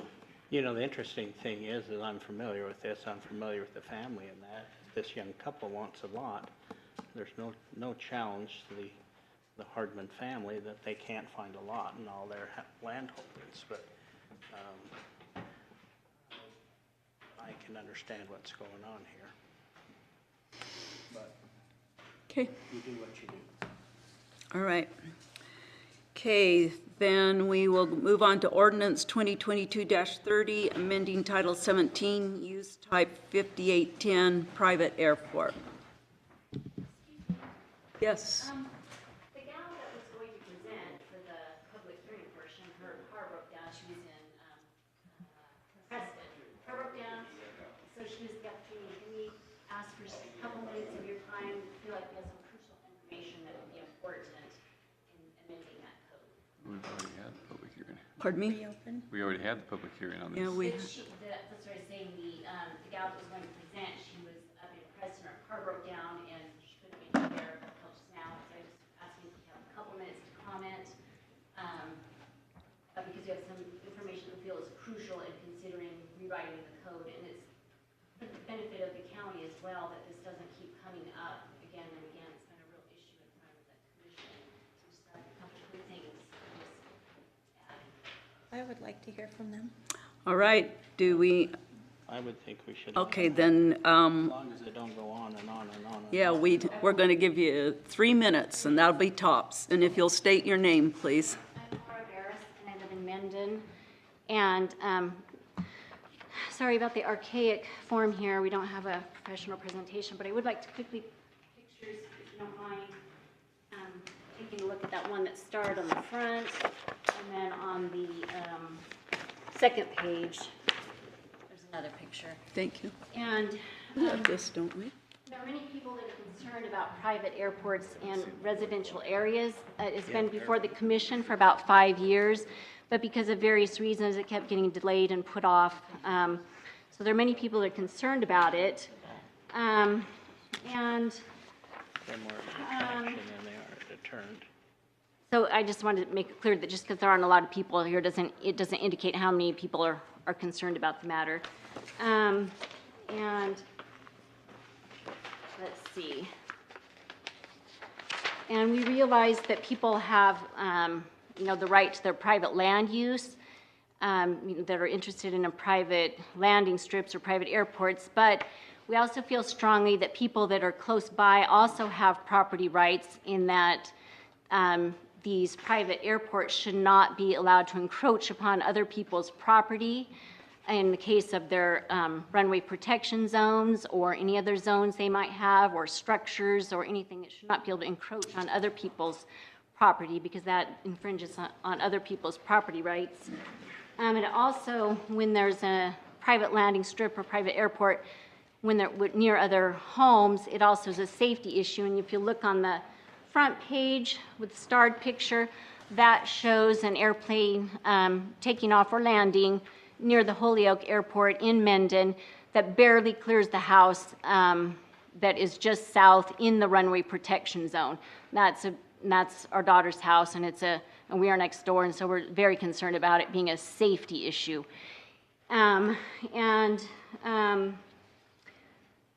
not to mention the fact that and then there's a gal here that an airplane landed at the Holyoke Airport and there wasn't enough space and the landing went right onto her property about 30 yards. So that encroached on her property rights. And that's why we ask that, there'd be plenty of space. Right now there's a 1/4 mile between the landing strip and the house to the south that's in the runway protection zone. That is not enough distance to safely clear the house, as can be seen.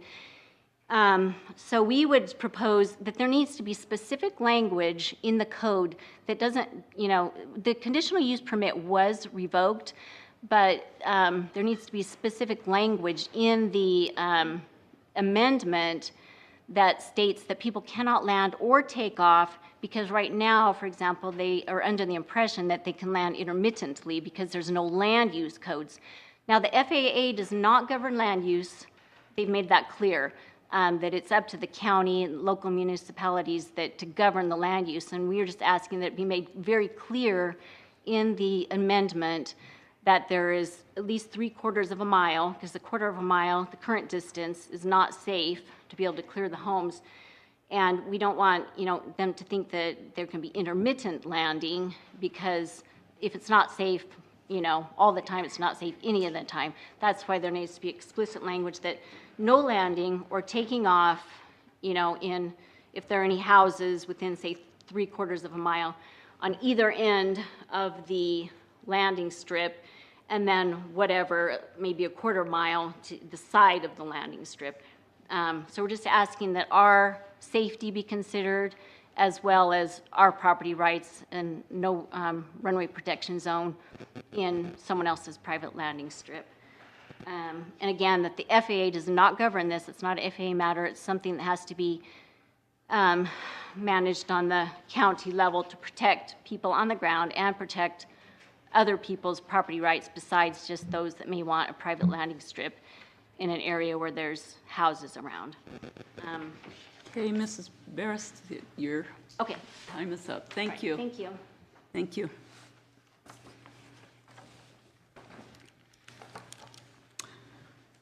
All right, again, we're at ordinance 20. Close the public hearing again? Oh, yeah, do we close that? We just let her speak. Yeah, we just let her speak. We really didn't open a public hearing, yeah. Again. Yeah. All right, Tim, ordinance 2022-30, amending Title 17, use type 5810, private airport. Okay, an ordinance amending the county land use code as required by the adoption ordinance 2022-30, amending the definition and requirements applicable to use related definition 5810, private airport. So I think we'd just be happy to try to respond to more questions, and if there's refinements that are desired, this could be continued and looked at again, or if you feel ready to adopt this evening. Just like to know what your thoughts are for how to proceed. Can either you or John answer the question on the private airport? Now that the CUP is withdrawn from the Holyoke Airport, how many times can they land or take off and not infringe on any laws or ordinances that we are sitting with? First, I'll say, I think since it's up for initial consideration tonight, it would be good to give us time to pin these kind of things down very specifically. Because I've heard both sides. Tonight, but let me just comment on the language that's up there. Can you scroll it up a little bit?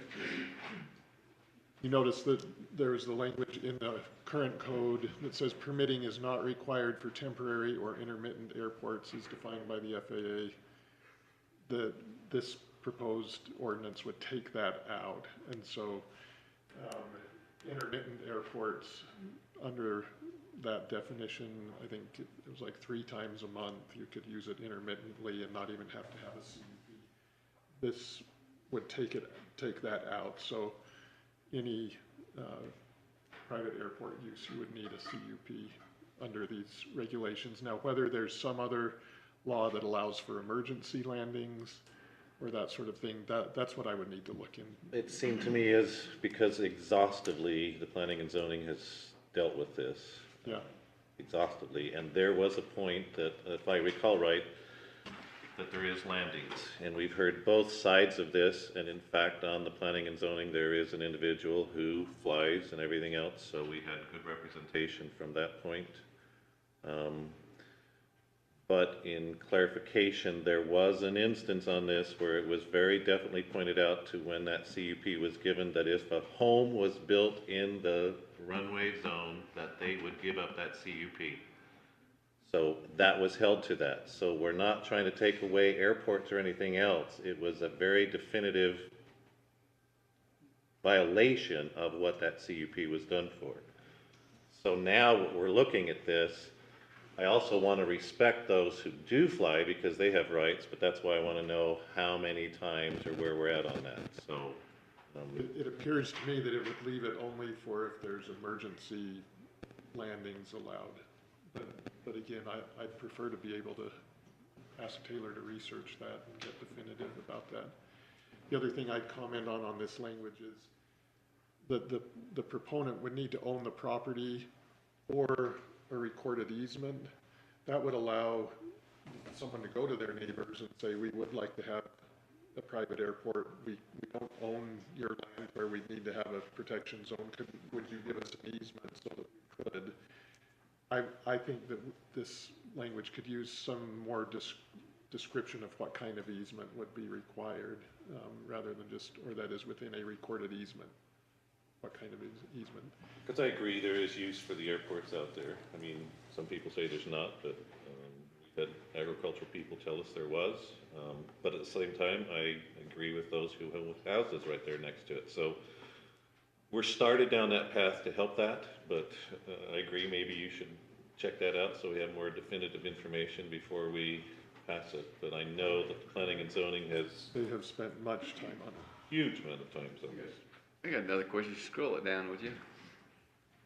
And all of this discussion that I've heard tonight and from everybody, and the pictures and everything, is talked about landing from an airplane. Up there, you're talking takeoff or landing of aircraft.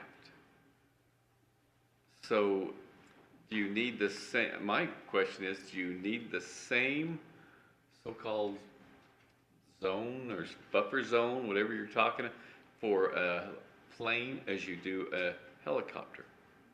You wouldn't, and if you look at 1B, that it talks about a copy of the design criteria as per FAA Airport Design Advisory Circular as applicable to the type of aircraft proposed to operate at the site. So as you get your CUP, you identify, here's the type of aircraft that we'd use, and then you know how to define that zone. I see what you're saying. I just, I worry how, I don't know, how infringing we are becoming on so many different things. But I do understand people's, noise is noise. Safety is safety. But sometimes livelihood is livelihood too. So I'm curious about how that's really all written together. Just still, to me, a blur without knowing what FFA's Design Advisory Circular really is. Go ahead, sorry about that. Oh no, I'm sorry, I thought you were finished. I'd like to find out if the existing airports are grandfathered, because it gives me heartburn to take away their rights, but at the same time, moving forward, I think we do need an area around these agricultural airports to protect residents. I think it's a huge safety issue, and certainly they live in fear all the time. And I don't think that's not acceptable to me, especially if you have little kids out there playing, I just look at these pictures that they've shown us, and I think they're very telling of some of the situations that have occurred, and I believe that it's a safety issue that we need to address and put a zone around of residential, and I don't know the exact amount that it needs to be. Certainly, I think we should consider the 3/4 mile with the approach, or whatever the takeoff after the airway strip is, and a 1/4 mile on the side. I think that's reasonable. I think we need to be protecting our residents. It's a safety issue. That'd be my input. I would suggest, Barbara, that we've had it, our attorney has shared with us that he would like to look a little bit more at the approach distance and the takeoff distance and what that would actually mean, so that we can maybe get a little bit more definition of what that one sentence means. So I would suggest that we go ahead and table this for another time when we can discuss it more fully and give our county attorney time to research it and give us a recommendation. Can you put it back on the agenda next time so it doesn't fall off and get lost as Be a sometimes good happens? idea. If we got time to do it, we should. Do you also research existing airports? My feeling is they're a CUP, so it stands. Yeah, Right. that's mine as well. I'm wanna prepared to know for look sure. into when or if emergency landings would be allowed without a CUP. If the existing CUPs are grandfathered in, which I believe they will be, and what language might be to better define what kind of recorded easement could also allow for the airport. As far as what the FAA design circular says and how that works, I'd like to defer that to Development Services, who's looked into that more than the Attorney's Office. Sure, and I'd be happy to, Present on that. as we work with Attorney's Office, to prepare some graphics that help to visualize some of that. It's quite ironic. It's only been maybe a month and a half ago, we lost a plane with a couple of, a student and an advisor, and it is very, very close to this airport that exists. And it would have been wonderful if they could have, used that in emergency and not lost a life, But in planning and zoning, it was presented, and Burris may know this, that the airplane school was using that as approach and practice in their flying habits, and that's why they were out there, is supposed. I can't vouch for that, but that was discussed in planning and zoning, so that when you have an airport and if it's open, there's some trainees that like to use that as approach or whatever. I don't know, but that would be another thing to be investigated on that for that part. But it seemed to me that whether that strikes out occasional or intermittent would be interesting. But and I understand the safety, but there is still a function of what these airports do in the agricultural side too. So. All right, it's been proposed that we table this till a later date, but we still want to keep it on the agenda for September 27th. Is that agreeable to everyone? Yeah. Yep. Okay, very good. Thank you. Actually, because it is initial, it should just follow up with the next meeting. Continue on. Okay, thanks. All right, thank you to everyone on that. All right, we're going down to 11C, consideration for cost of living adjustment COLA for employees and all elected officials. Amy, you're back up, please. some nice pictures. Your wife. Good evening, Council. It was discussed in a workshop earlier today that the Compensation Committee recommended an 8% COLA to be given to all employees and all elected officials. And so this is what we're asking for as your consideration for that tonight. Just a reminder that the cost for that would be, for all employees would be $990,000. With elected officials, it would be an additional $50,000. And so the total would be $1,040,000 to make this cost of living adjustment for our employees. Also, I just wanted to remind you that in doing that for elected officials, we would need to set a public hearing to discuss a wage change for our elected officials. That could be set for the next meeting. And then we would need to have a code prepared, a code change or ordinance prepared to make the changes to those elected official wages. Are there any questions or anything I can answer for you? So we're in a situation where do we, Madam Chair, do we need a motion that we go ahead and Do you want to wait till make we a do a public budget? hearing for it? What, is that what we're? We can't set a public hearing unless it's on our agenda to set a public hearing. So we'd have to put it on a next meeting's agenda to set a public hearing. I Do believe we- you could.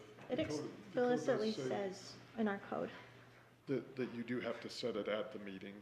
But it Yeah. also says the decision to conduct a public hearing shall be made by the council at a regular meeting. But you certainly do have to set a public hearing on that and then hold a public hearing. I thought we could not take action on an item like it wasn't specifically on the agenda to set a public hearing. That's my I think question. since the item of the salary adjustment is That on qualifies. that gives enough notice that a hearing may be set Okay. on that item. Just want to make sure we're not doing the wrong thing. So, I'm not clear. yeah, I mean, that's, So you don't have to wait for, set a budget hearing, or we can approve the COLA? No, I You think, could approve- you could- it's, in a way, it's one thing in two parts. You could approve a COLA for all county employees except elected officials. Right. You could do that tonight. okay. To change elected official salaries midterm, you have to hold a hearing and then change that by ordinance. You could do everything else tonight by motion, but for the elected officials, you'd have to do the extra steps. You know, I'd like to talk about the whole thing at once.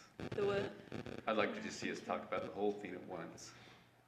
And therefore, could I move then to set a public hearing for consideration of cost of living COLA for employees and all elected officials for the next meeting? Okay, so that means that we'll have if I'm hearing you right, David, is we'll have the open meeting, and then we're going to vote on both things at that time. No, we can divide it out and do what we want, but I just want the public hearing set for that time when we'll talk about. Would you want the public hearing to be open for the public to talk about the whole thing or just the elected official portion? Yeah, that's what I'm I getting would at. think we would not want to set precedent in approving things that really need a budget amendment without having the budget amendment process. So I would favor, if we're going to approve this outside of that scheduled budget amendment, that we set a public hearing for both and do it that way as a budget amendment and also as a public hearing for changing elected official salaries during the year. So will it be two different items on the agenda? I don't think so. I think we can discuss it, and if we wanted to pass part of it, we could, and we could not pass the other part, but we could have it noticed that we were gonna discuss both of them at the same time. Notice would need to be clear that you're doing two things. Yeah. That you're discussing a salary adjustment for elected officials, and that you've got a budget. So you would list it as a separate item? Yeah, two separate items? Two separate hearings rather than in one hearing. As you discussed postponing it, I'd bring up just on the attorney office portion that was part of the proposal during the workshop, to make the 2023 market adjustment for the attorney's office now. I'd urge that be discussed now. Okay. We have a candidate we'd like to be able to hire, and I don't know how long I can, keeping Go, person yeah. on the hook for 2 more weeks before we know what we can offer that person. Difficult. Okay. The other thing is there anyone in the council that's against doing the county employees tonight? If we can do it tonight, we can get that started and get the necessary things done, and then just have a debate on elected officials. That is what I oppose, because I think it sets a precedent of moving money around, and I mean, $1 million is a lot of money without a budget opening, and I think that's not a good precedent to set. That's my opinion. My understanding, though, Amy, this money is there, correct? It's not that we have to take it from another item in the budget. It's there already to be used. Is that correct? That's correct. I thought we were taking it out of different, like, when he showed that screen, it had like Visitors Bureau and a certain amount of money, and this other department and a certain amount of money. So I thought we were taking it out of different places and moving it to something else.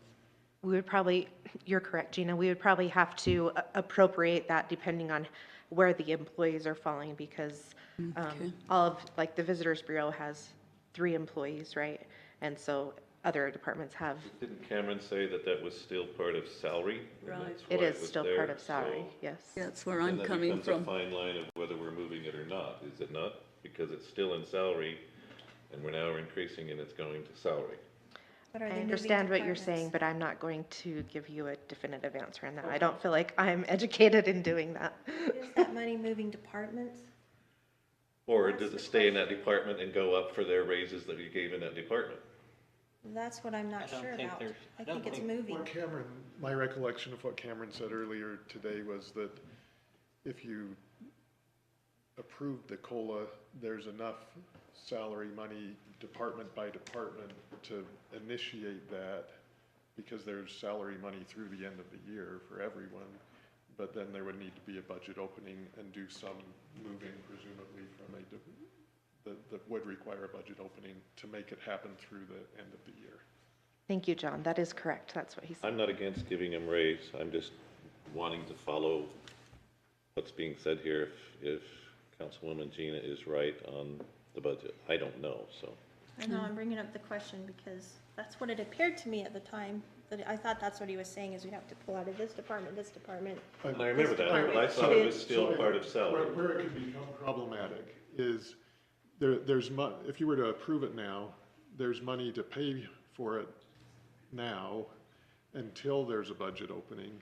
And if you had a hearing and were convinced by the hearing to change your mind and then not continue on with it, that's what would be politically problematic, but not legally problematic, or budget-wise problematic. So you could approve it tonight. There's money in the budget in the places it needs to be to begin to implement it, and then you could move money as necessary at a budget opening coming up, or have upon a public hearing decide not to continue it, and then money wouldn't have to be moved. So just so I'm clear, there's money there for the COLA now. To begin. But just for employees. Yes, just for. Not for elected officials. Elected officials, you've got to pass an ordinance. Because that's a Okay. big difference, that's a whole nother, yes. Yeah, Okay. but if I can understand what you're saying, John, to start it, but then because they're getting the COLA increase, there would need to be a budget opening to pay the salary for the rest of the year. Yes. Yes. Okay, that's, all right. Now, what was it you said earlier They're about? going to get an attorneys? increase. What's that? There was a thing that John presented that they're wanting to hire some attorneys. and Correct. The attorneys can only start out at 61,000 and they're being offered 80. There's no question you're not going to hire any attorneys, and so he wants to proceed. Now, what did you really want? Even if you did the COLA for all the employees, that doesn't change the amount that the attorney's office can offer an attorney one. It would remain at 60 grand, 61. And we've got brand new attorneys, a specific brand new attorney with a specific offer of 80 elsewhere. We'd like to be competitive with that. We can't be competitive with that unless you were to approve the market adjustment, the 2023 market adjustment here about 4 months early for the attorney's office, so that we can make an offer that's competitive and not run into compression issues with our other attorneys. And if you remember, by doing that, if you were to pass the COLA, then to include the 2023 market adjustment for the attorney's office, that would be an additional $20,000 annually. So we are 3/4 the way through the year. So we could do quick math on that, but it would be Additional $5 grand this yeah. year. So if we approve the market adjustment for the attorney's office, it affects not just attorney one, but it affects everyone, as we discussed, it causes compression, right? Correct. So we couldn't just say, oh, go hire this guy at 80, right? We need to do the whole thing for your office. Correct. Right? Okay, I got another question. Say you approved the COLA for all the employees. and then say that later for the 2023 budget, we don't have enough money for next year to sustain that level of increase for everybody. Then do we just take it from them, go backwards, or we gotta increase taxes, or I mean, there's all these, basically puts us between the rock and a hard pan as to what our options really are toward the end of the year when we're doing the budget. Because you just appeased the COLA increase, but then now all of a sudden we gotta figure out later how to pay for it, which, you know, I just don't think it's I don't know, I'm worried about how it's painting us into the corner. Dave, I completely agree, and that's my concern as well, is if we do this right now, we're not looking at the big picture of next year either and how we're gonna carry this forward or what we're gonna have to cut. And I certainly am not in favor of raising taxes. Do our employees need to get paid more? Yeah, but how can I raise taxes when we, See, we did the same thing last year. it's concerning to me. You remember how last year there was a big COLA, you know, and there's a big celebration, and I don't know, the whole, you know, everything was all fancy dancy. And then all of a sudden we came to the end and we were lucky enough, well, blessed enough to where there was an increase in tax revenue due to a spike. It's kind of sad, but it was a spike. Well, I won't say increase in revenue, but we were able to cover everything without a tax increase. I don't think we'd be able to do that this year. If we were to put another 8%, try to cover that for this next year, without dipping into increased taxes or fund balance somehow. I will tell you that if you choose not to do the cost of living adjustment at this time, what that does to our 2023 projections as far as our market adjustment and where people are within the market and being competitive, it would be a bigger budget adjustment that would need to happen rather than the cost of living adjustment. So this is kind of helping pay for it now and then moving forward. But our problem is we maybe can't even afford the market adjustment either. And I think that's where our finance director, Cameron Jensen, was talking about, you know, maybe we need to look at those three different things. You know, maybe it is a tax increase, or we're cutting some type of service, or it's a combination of both. So I think what we need to remember and to look at is that without our employees, we can't offer services. And if we don't have good quality employees because they're leaving to find other jobs because we're not competitive, we have a problem. So I would hope that you would keep that in mind as you're making your decision. You know, I made the statement earlier, our job as a council is to make sure that we are able to retain our employees so that we have the best employees to take care of our public. And I am really concerned if we've lost 39 employees in the past 9 months. If we don't keep up, our sheriff department will start to lose deputies, and our, you know, there's 2 out of 3 other departments that are really have a lot of pressure of people leaving. I think we'll lose them, and then we won't have accomplished what we were supposed to do as a council. You know. And when we start losing good employees, services go downhill too. So then we start dealing with that. I don't disagree with any of that. I just want to make sure we know how we're going to pay for this and what we're going to do. And I feel like we're looking at it separately from a bigger picture. And I certainly want to give the employees the raise. I think that we need to for all the reasons you guys have stated. I'm just concerned about how we're going to fund it and making sure that we're looking at that as we move forward, and don't want to make a decision here and then come back and be like, oh, now we got to figure this out. I'd rather do it all together. That's something we can ask Cameron to give us an answer, and if we approved it in 2 weeks, are we off course or what? I can look at the council that's sitting here now, and if we voted on it now, it would not pass because there wouldn't be 4 votes. So we might as well push it down the road for another meeting because we don't have the votes. Well, if we can get Cameron to say what we can do, I agree with what Dave says, I agree with what Gina says, but I also agree we need to give the employees the raise. So we're in a rock and a hard spot. We are. There's no question about it. And that's why I went back to the point in our workshop is there places we can cut? And we need to be thinking about that. But not from our employees. Right. Right, That's exactly right. definitely. And the way we're sitting here right now, I'm pretty sure that it'll be a 3-2 vote, and we gotta have 4 votes in order to pass.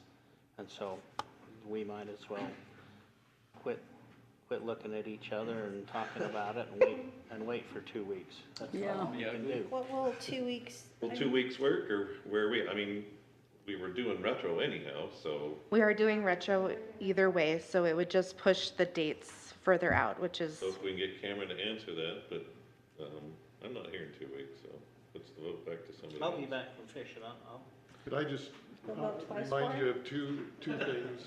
I don't that- know, will Paul be here? that Where's I will Paul be tonight? Then waiting, trying to keep a Yeah, a we're- good attorney candidate on the hook for 2 weeks. Can we just consider the attorney's office because of that situation? Can't we break that up? Because I agree, we need some attorneys, so. Yeah, we definitely, you guys are in a hard place. I'd appreciate that.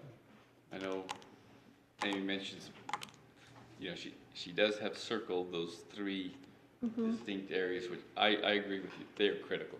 Yes, They are critical that we have a, you know, that's all about safety to the county, and And for those who may have missed the we're not workshop, financing those at competitive levels, you know, then, welcome to. Well, let's, Welcome to a town that came in, welcome to Chicago.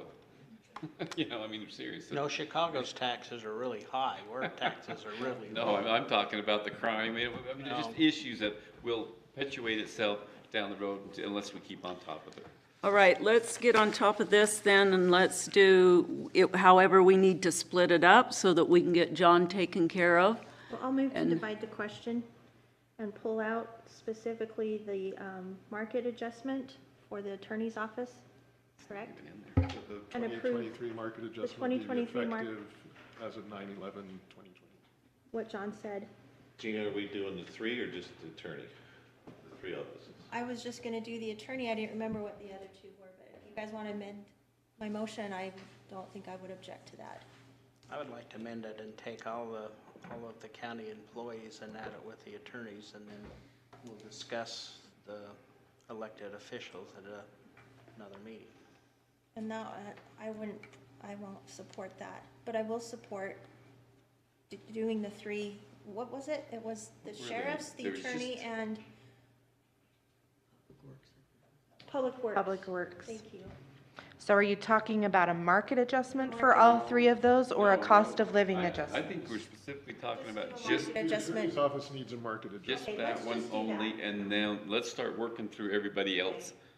I'll remake my motion. I move that we divide the question and approve a market adjustment for the attorney's office, 2023 market adjustment. Effective as I'll of, Effective second, as of September or 11th. September 11th. Oh, September I 11th. will second that. Okay. You better get him. Or her, whoever it is. Okay, it's been moved and seconded that we're going to separate the consideration, and we're going to approve 20,000 for, or did we name an amount? We didn't name an amount because The it entire would, market. The entire market for the attorney's office, and move it for the COLA for the employees and the elected officials till next meeting. Is that correct? Yes. Okay, all in favor? Aye. All opposed? Nay? Well, I'm with you, Barbara. I think that we should do them both, but we don't have the votes, so I'm still saying I nay. guess if I said nay, it wouldn't pass because they don't have, Right, we have to have 4. I don't think they got 4 votes anyway. Yeah, they do if I go for it. You want to do John or not? I mean, we're not, Well, the of other course, one I isn't don't- going to pass, so. I wanna support the attorneys, but I want to support the attorneys, but I think we need to support our employees also. And I also want to support the employees, but I want to in 2 weeks when we get the total analysis. Yeah. I want to see how the flow through, how it's really going to affect us all the way through next year. I'd like to see that. I won't We change my almost have vote. to make it flow through, don't we? Yeah, we've Well- got it somehow. Anyway, if we're not gonna vote on that today, let's forget about it. Let's go ahead. I'll keep my vote with the 4. Okay, and and we'll if go ahead. that, and I will change mine so I make sure that John gets his. It's Madam just- Chair, may I say yes, something? Please. From my understanding, the amount of money that is available is due to the attrition, and so the time that those positions were left vacant. It's still budgeted that we would have that amount of money for all of those positions. It's not that we need to have additional money. It's there because of that. So I don't know if that helps you make that decision or not, or if it helps to Well, then- suffice. See, that's what's confusing us. Then all of a sudden, we're talking now another budget opening to, the only thing I thought we had to have a budget opening for was the elected officials, if there's any increase there, right? That's correct. That's a whole different issue. Well, if we're moving But money the between money is there, it's just that it has to be adjusted. Money for this, my understanding of what Cameron presented is that the money for this year for the COLA is there. But is it How it exact gets for, funded for next year is a question to still be addressed. but is it out of Yes. each department, and is it exactly go to that department, or do we It's bring it not all into a big it's not pot? all where it necessarily needs to be. That's why there Right. would need to be a budget That's why we need a opening budget opening. to get through the end of the year, but not a budget opening to appropriate more money, but a budget opening. To get through the end of the year. Here's the money that's already been appropriated. But how we'll fund next year is the question as Well, well. that's a discussion for next year. And we're talking about right now, and then we deal with next year when next year comes along. That's why we're having budget hearings. Right. And that's when you cut people's budgets, that's when you do that kind of stuff. But we gotta get our employees to stay with us, to be happy and to serve now. Not in December when we can decide whether we wanna. Well, I think if we do 2 weeks and get more information from Cameron, and we can talk about looking forward what we're gonna do, I think that's gonna be really helpful. Is that good, so if we look forward to what we're going to do, does that mean you're not going to give the employees a raise? No, Oh, no. doesn't necessarily mean that Then at all. that's our case in point. If we're gonna still give the employees a raise because we see it's necessary. It why might do we affect the need more percentage. information? What I want, the information I want is just what you mentioned right there, John. Okay, next time we come in, okay, we're gonna have to shuffle, bring all that money that's all there. Some of it's big in this department and small in here, but in order to make everything work, we're gonna have to move these around accordingly. I wanna just see that.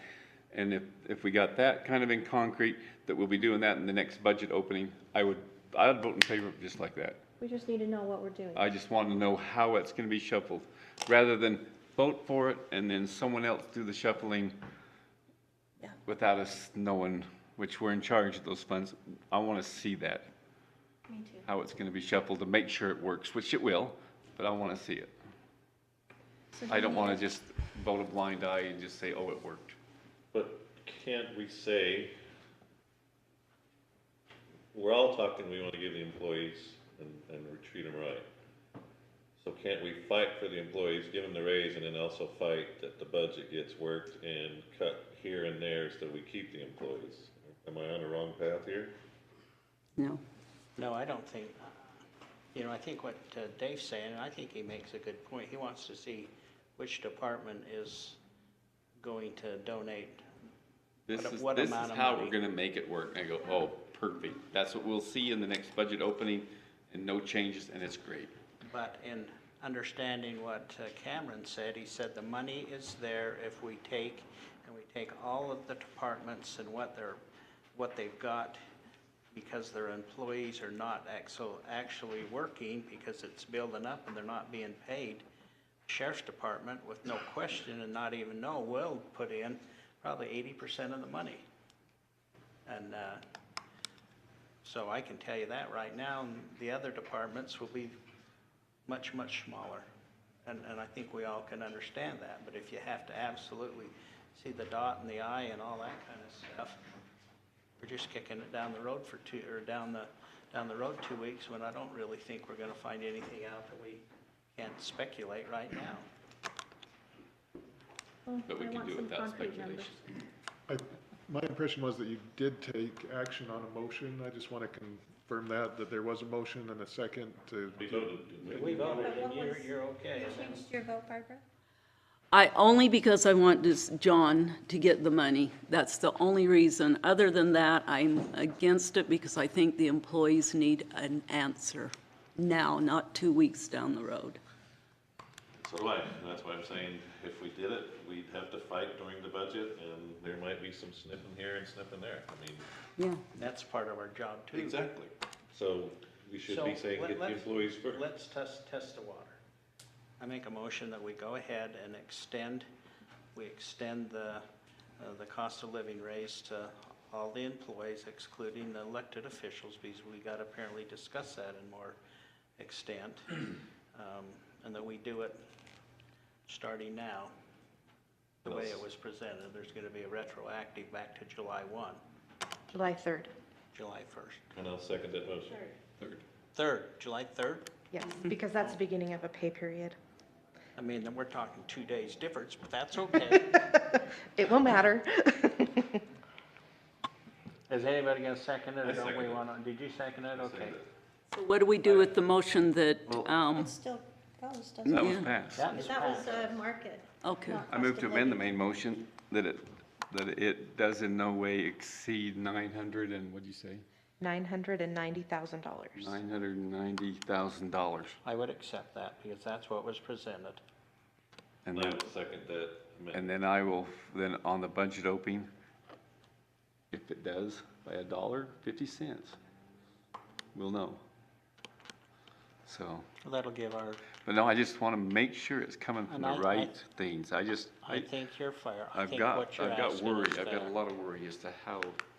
so is that going to include the money for John's department? John's department's already done. been passed.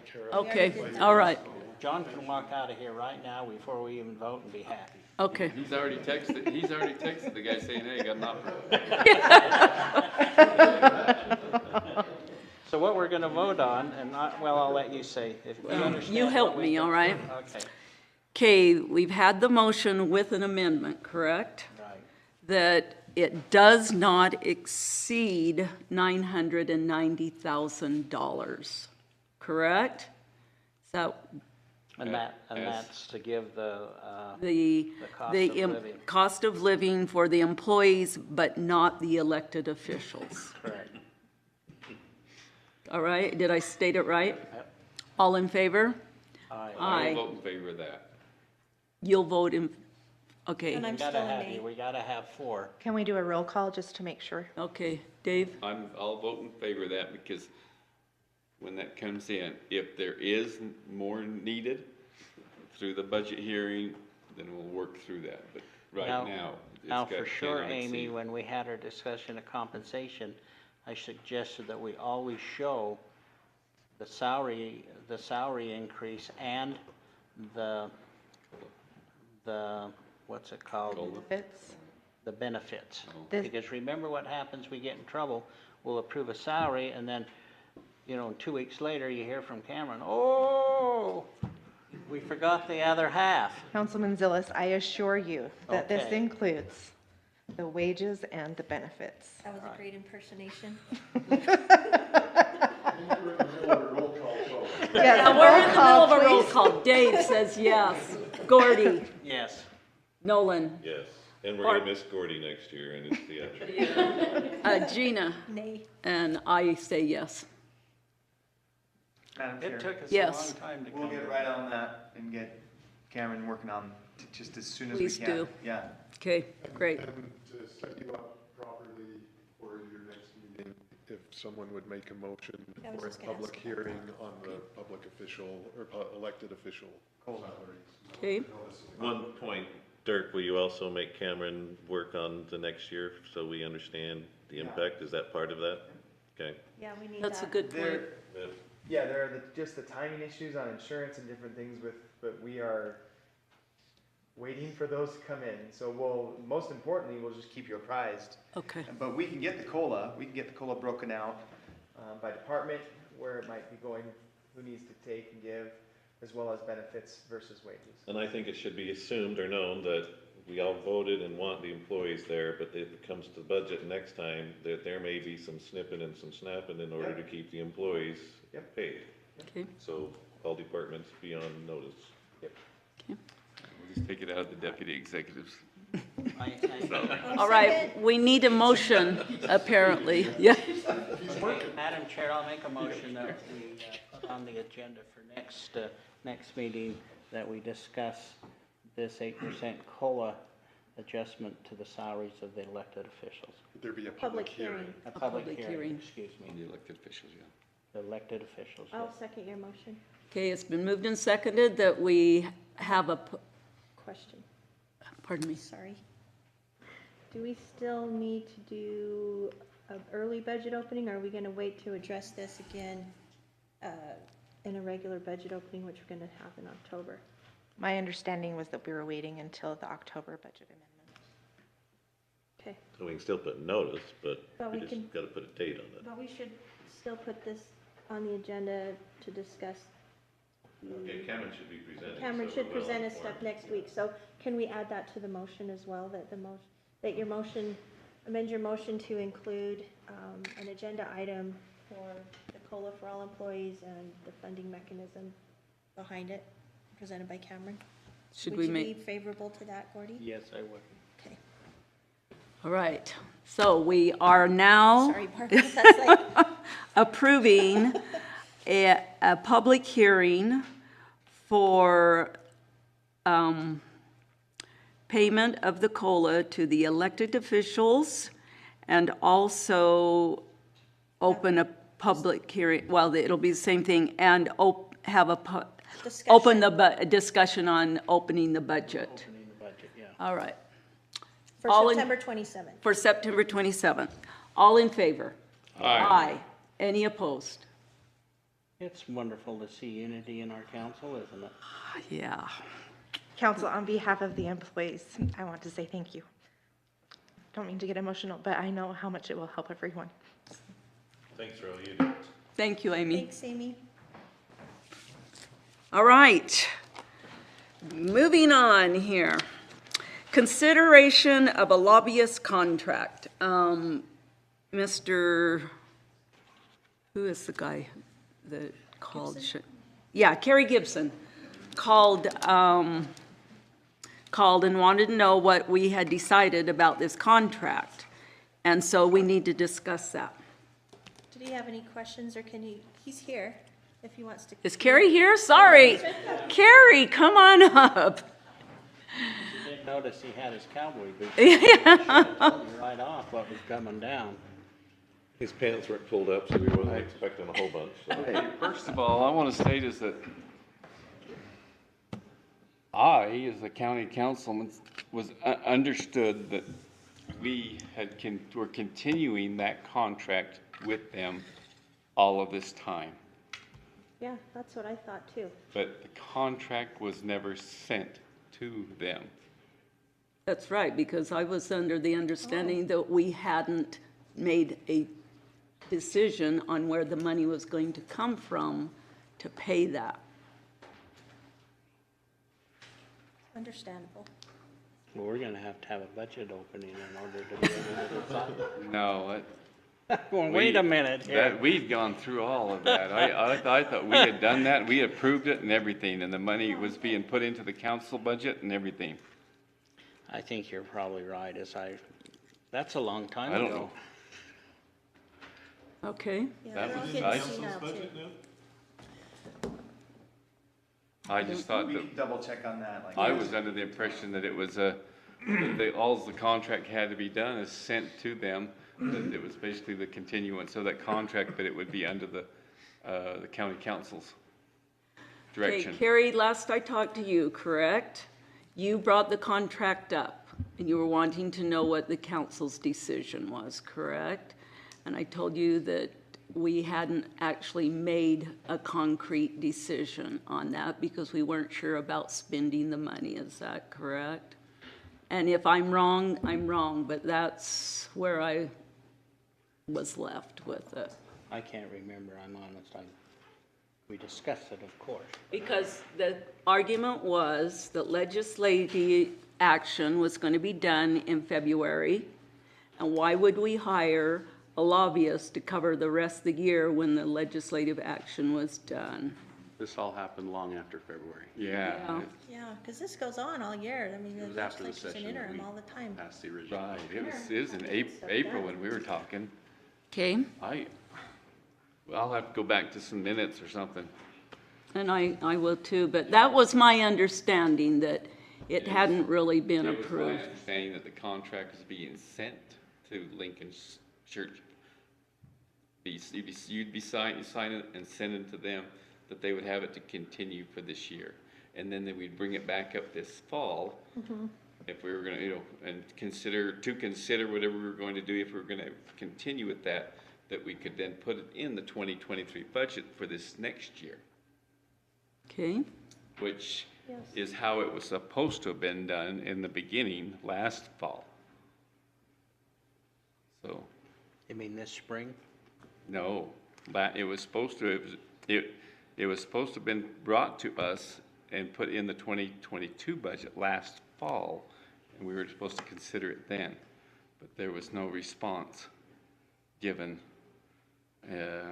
so it never came to us. I thought all this arm wrestling over the challenge that we had surfaced this spring. Am I wrong? Can I make a comment? Please do, Maybe Carrie. I can shed a little bit of light, at least from my perspective, and then Okay, thank you. you can share. And thank you. I don't know who made the comment about my boots, but I did have them shine today. There's a little guacamole still on the bottom, but My dad said he shined them on the back of our pants. that's not bad. Thank you, council. I appreciate your patience with me, and I know that you have weighty issues to deal with, and many of those, as you know, do happen at the state level as well, and we're proud as a partnership, Lincoln Hill Partnership, to be able to represent you at least partially during this year. I think there's a lot of discussion here that I think everything I've heard has some basis of truth in my recollection. We did start talking about the possibility of this contract last fall and started working through details of that with the executive branch. To the extent that we did extensive work during the legislative session in anticipation of the fact that an official contract would be forthcoming, not knowing, not positive that it would, but in anticipation thereof. It was after the legislative session that the disagreement came up as to where where the funds would be coming from and who would provide oversight over our services and so forth, which happened later in the spring, well after the legislative session. And so I will just... Partial payment was made. So we did have the original contract with the executive. That contract, we received the notice that contract would be terminated, but with the statement and the understanding from several, including, I think that was our discussion, Barbara, that the council was going to move forward and re-engage that contract on behalf of the council. With that being said, we have continued to engage, although I will admit it's been difficult because we haven't known where to turn for clear and concise direction as to what kind of issues we should be working on. And so that's really my plea here today. I think we can show great success during the legislative session, and going forward, I think the need is even more important. It's my opinion, and this may be slightly biased, but it's my opinion that in this day and age, in this world that we live in this era of government, you need professionals on the Hill representing you as much as you need a county attorney or any other employee at the county. It's critical to be represented by professionals, and we're seeing that more and more all the time. We are grateful and honored to be a part of that team, at least for now, and look forward to a long relationship. I personally love, as I've told you before, have great respect and love for this county and the people that are in it. And I think I've brought a team to the table that is the best in the business when it comes to what we do up there. So I guess my plea to you today would be to move forward one way or another. Give us clear direction.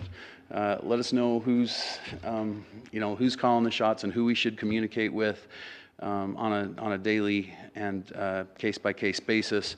And I think we'll make you proud. But in the meantime, we do feel a little bit like a ping pong ball here. I don't know whether to come to every meeting when I see this on the agenda or whether to avoid them as far as what's the best answer. But we understand the difficulties you're struggling with and how to balance this whole thing. I in particular have a background in county government, so I get what you're going through here. But I also I think we can be much more effective if we get some clear direction as how to move forward. I'll just leave it at that. Harry, can I ask you a couple questions? Yes, ma'am. Trying to figure out exactly how this relationship would work, because I don't know that we really talked about that, and you alluded to that. Would you report to us the things on the Hill or the things that you think that might interest us? Or would you just be looking for us to tell you what we support and what we want done? How would that work? Give us an idea on that. I feel like it's important to have communication open both ways.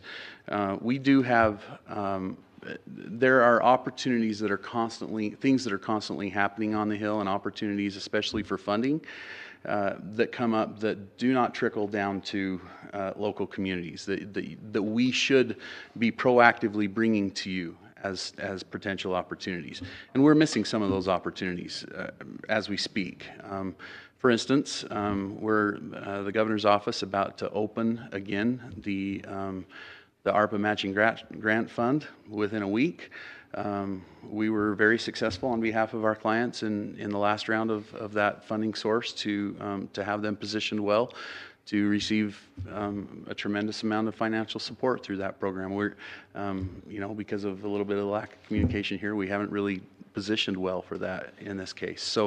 So yes, we anticipate bringing those opportunities forward, but we also want to hear from you, and frankly, even though these meetings can be painful, it's good for me to be here and hear these, and I appreciate that, because the reality, I need to feel from you where you're going as a county, and then I need to hear from you direct feedback as well as to what types of things you want us working on. Now, granted, most of the issues that come up by way of crisis, right? I mean, something happens, like we engaged heavily in with Senate Bill 162 last year, which was a big conversation about how county government was going to be organized among the different branches, and nobody really saw that coming early on, and so it wasn't until the session started and things became really complex that we were able to truly engage in that. And we understand that will happen, but there is a certain amount of planning that goes on throughout the year.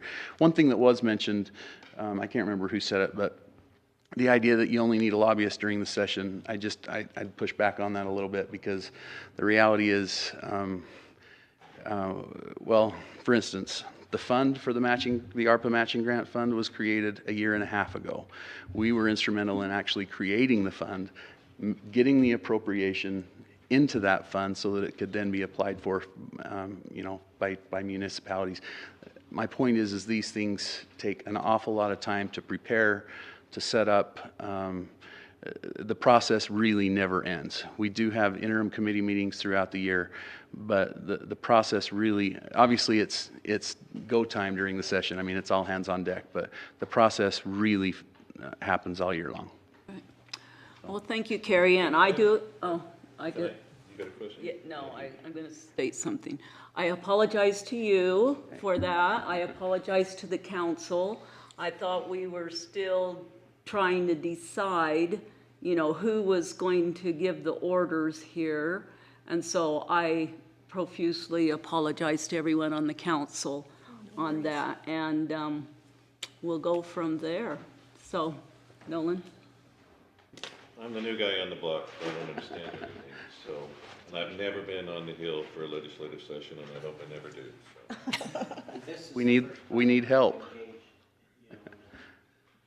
That's all. And so my understanding is from our county, we're sending many people down there, or many people are going down there. I'd like to know how this lobbyist interacts and helps the many people. I think our sheriff goes down there, I think our attorney goes down there, I think our executive, if we hire a policy analyst, I would expect that person to be down there. So how do we bring all this together to get the most out of it and be effective on that? Does that make sense? Give you some perspective on that?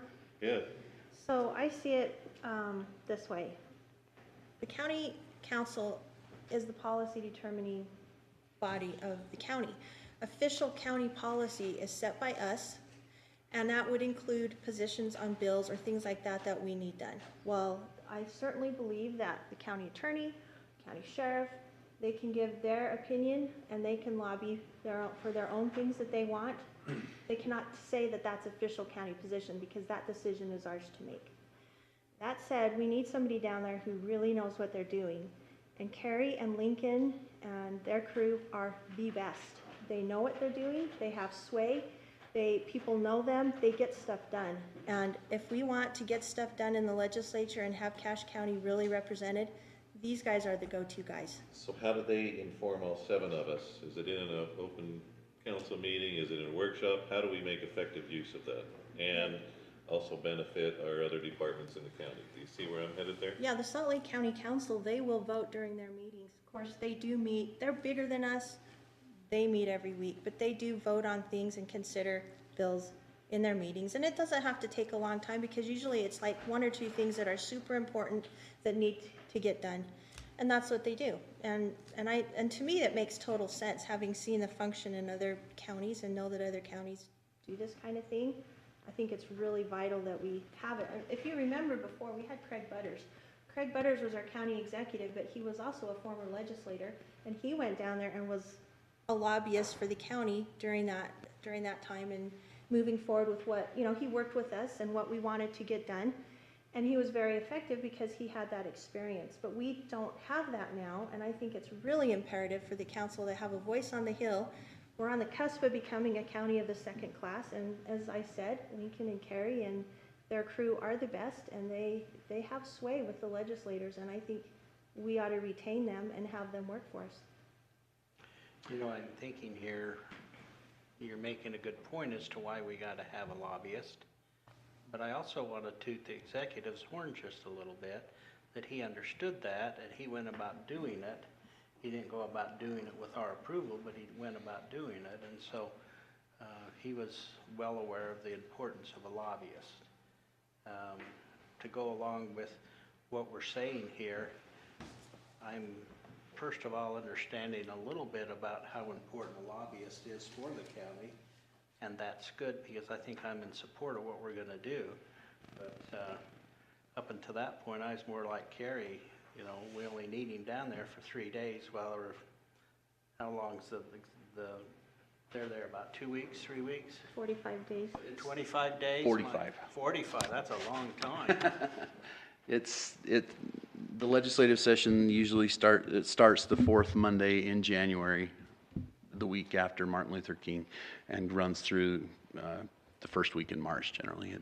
But I so it's can 45 see days. if some of these other things come about when the session isn't even going, that a lobbyist could be very helpful because they suddenly can say, hey, this is coming up. You guys need to be involved. And so there is a benefit there, and I can see that now. And before, a few months ago, I didn't quite understand all that. So I'm still in my mind, where are we at with the contract with the lobbyist? It needs to be signed. We just need to sign it, and then it's going to be funded, and the way I understood it, that there was money available to do it? That's what I understood. Budgeted. Well, then I guess we should make it. Back to my question. How do you inform us? I mean, honestly, I get enough emails. And I understand, and in all honesty, that's the challenge that we're facing here, as I talked about communication, because we haven't had clear direction since the contract was terminated as to who our go-to person would be.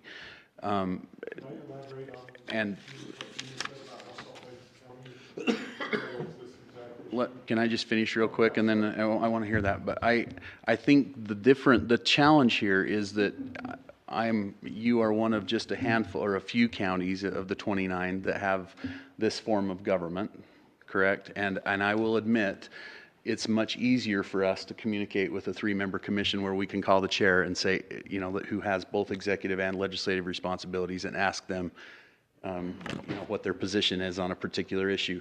And I will just ask, as you do that, we do have time to prepare throughout the year policy positions, and that is good. But what I would ask you during the legislative session is give us a point person. Give us someone who we can call. Because these decisions I can't even express to you how quickly things move.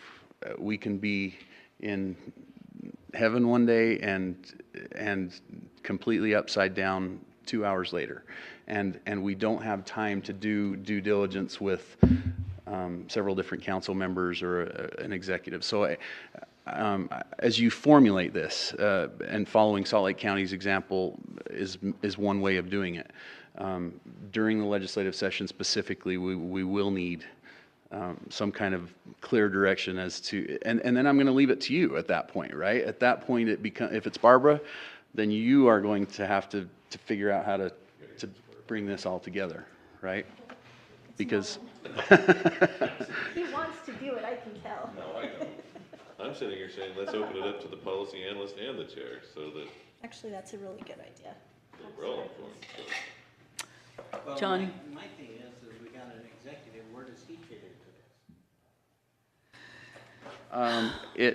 It makes sense for the executive to have some role, especially during the legislative session. I understand the council's desire for oversight, and it seems to me that there's a process there that you could come up with. I'm not sure what that is, but there ought to be room for both somehow in a process. John, what did you have to add? Salt Lake County sent me their contract with their lobbyist, and the way they handle it seems like perhaps not the only way, but a pretty good model. And their contract contains this language and format that lobbyists acknowledge that it understands the county's form of government, and which designates the county council as the policy-making body for the county, and the executive is the intergovernmental liaison and spokesperson for the county. And then it sets up that there is a legislative team, which I understand is made up of a policy analyst for the council and a policy analyst for the executive, who together task the lobbyist.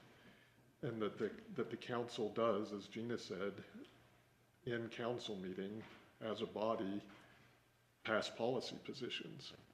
But the council only meets, in this instance, every 2 weeks. And so getting these quick turnaround things, there does need to be designated someone to act, and Salt Lake County is correct. And I'm fully aware of the dynamic that we have going on, but in terms of the form of government that we have, that statement of Salt Lake County is correct, that the county council is the policy-making body and the executive is the liaison and spokesperson.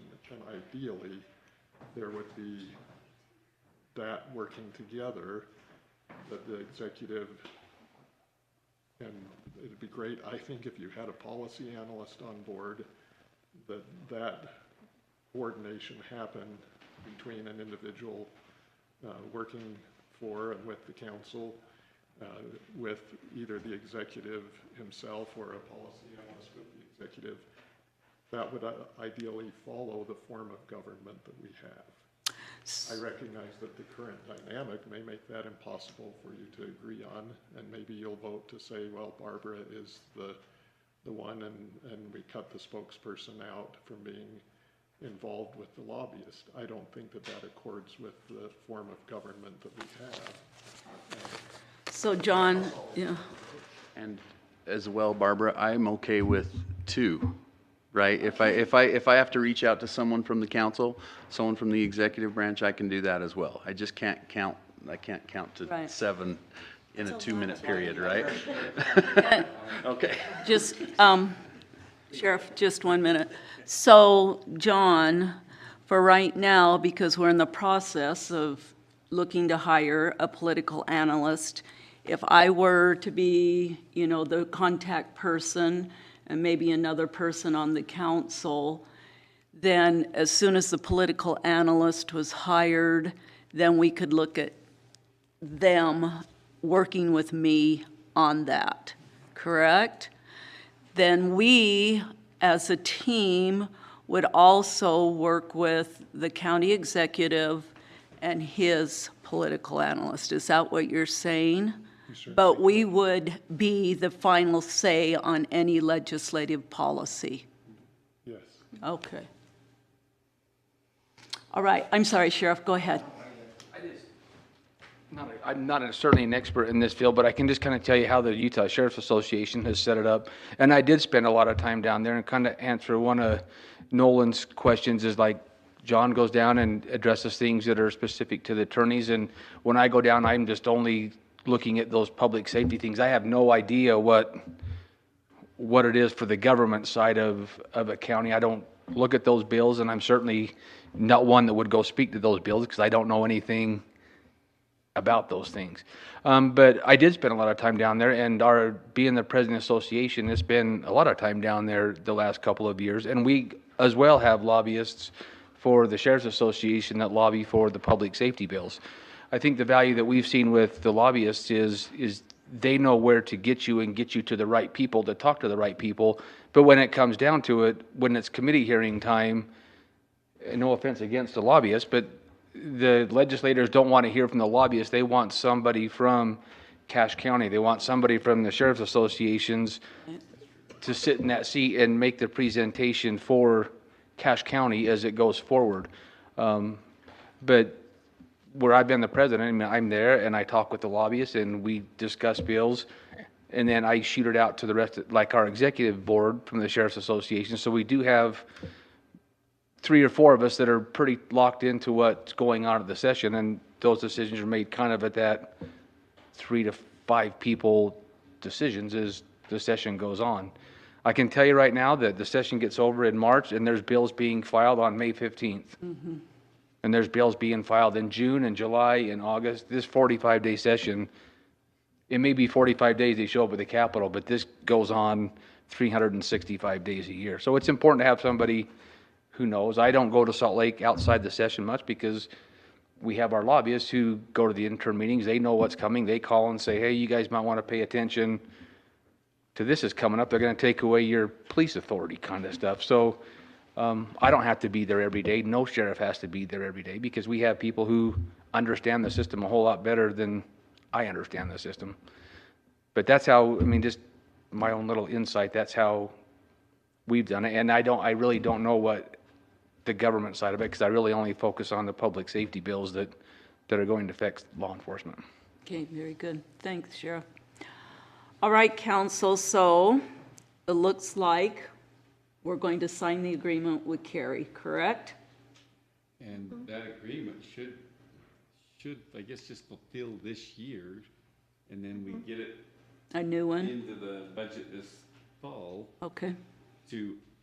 Which would then up, if we decide, then we would basically get the agreement then for the 2023, which would be a 1-year agreement. According to what we did last spring, is we were going to finish out that contract this year. Okay. And it's a new one, then would be forthcoming under the new 2023 budget. All right. So really all that we need to do is make a motion that you go ahead and sign the agreement. Is that what we need? That's probably what we need. And she's the contact. What? And she's the contact. Chair. Yes. Okay, I'll make that motion. I make a motion, Madam Chair, I make a motion that we go ahead and authorize you, that you would be able to sign the agreement with the firm that we've hired as consultants and lobbyists, and that we designate you at this time until further organization to be the person that they communicate with. And I might add that you would also include the executive in any communication that you receive from them immediately. Okay. Well, I like the way Salt Lake had it there, that it was answering to the county council. Can that be part of it? I think it needs to be answering to the county council, and I think what we need to do is write ourselves a policy. Salt Lake County has that in their contract, but when I talked to Amy Winder Newton, they don't have it in any county policy that I know of. And of course, that was several months ago when I asked her, but. Well, why don't I just say that I make a motion that we authorize our county chair, our council chair, Barbara Tidwell, to be able to sign the agreement and authorize the funds to go ahead and pay our consultants. And I always say consultants, but it's probably lobbyists. Is that the better word? It's the same, whatever. And then we will come up with Just stop it right there, and I'll second it, okay? Yeah. You don't want to hear my No, I'm just tired. Okay, that's enough. Thank you. It's been seconded. Okay, it's been moved and seconded that we go ahead and approve Barbara, the chair, to sign the agreement with Lincoln Hill as our lobbyists, and that was it, correct? And that okay. All in favor? Aye. Any opposed?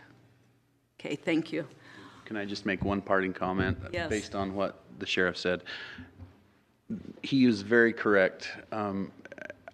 I think, as I look at the council and the executive branch with Sean, the deputy, and the executive, Zook, we did have, I think, what we experienced in the last general session was mostly positive, in that we had good communication from several involved council members.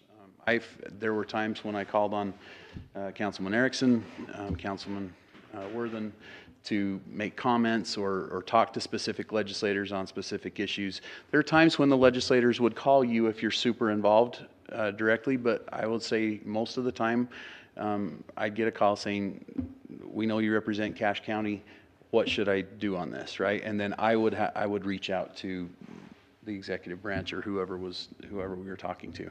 So, I mean, I think there is an expectation.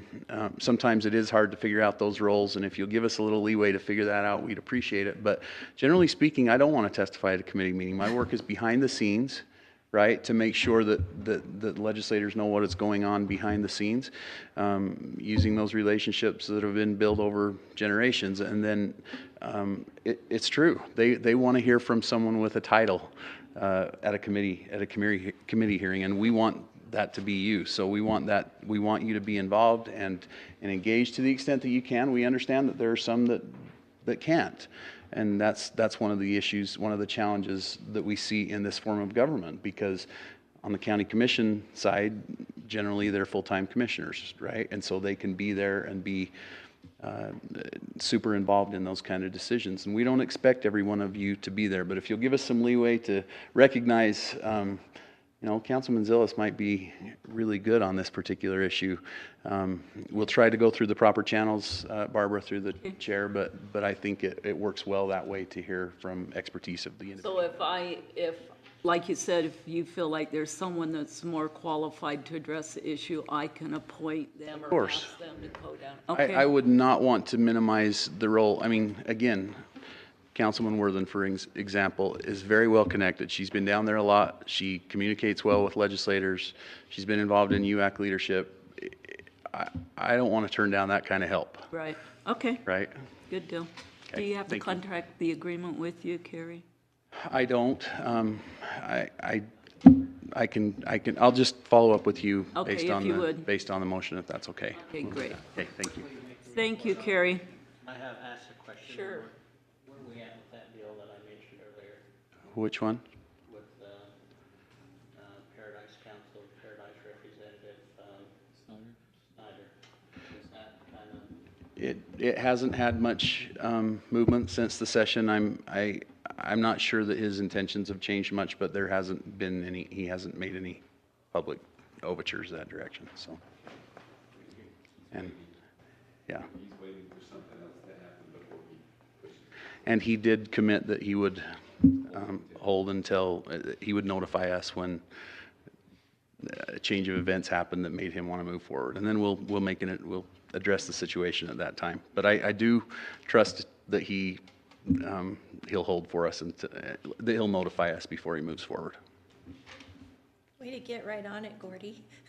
Didn't waste a second. We don't have any attorneys to do any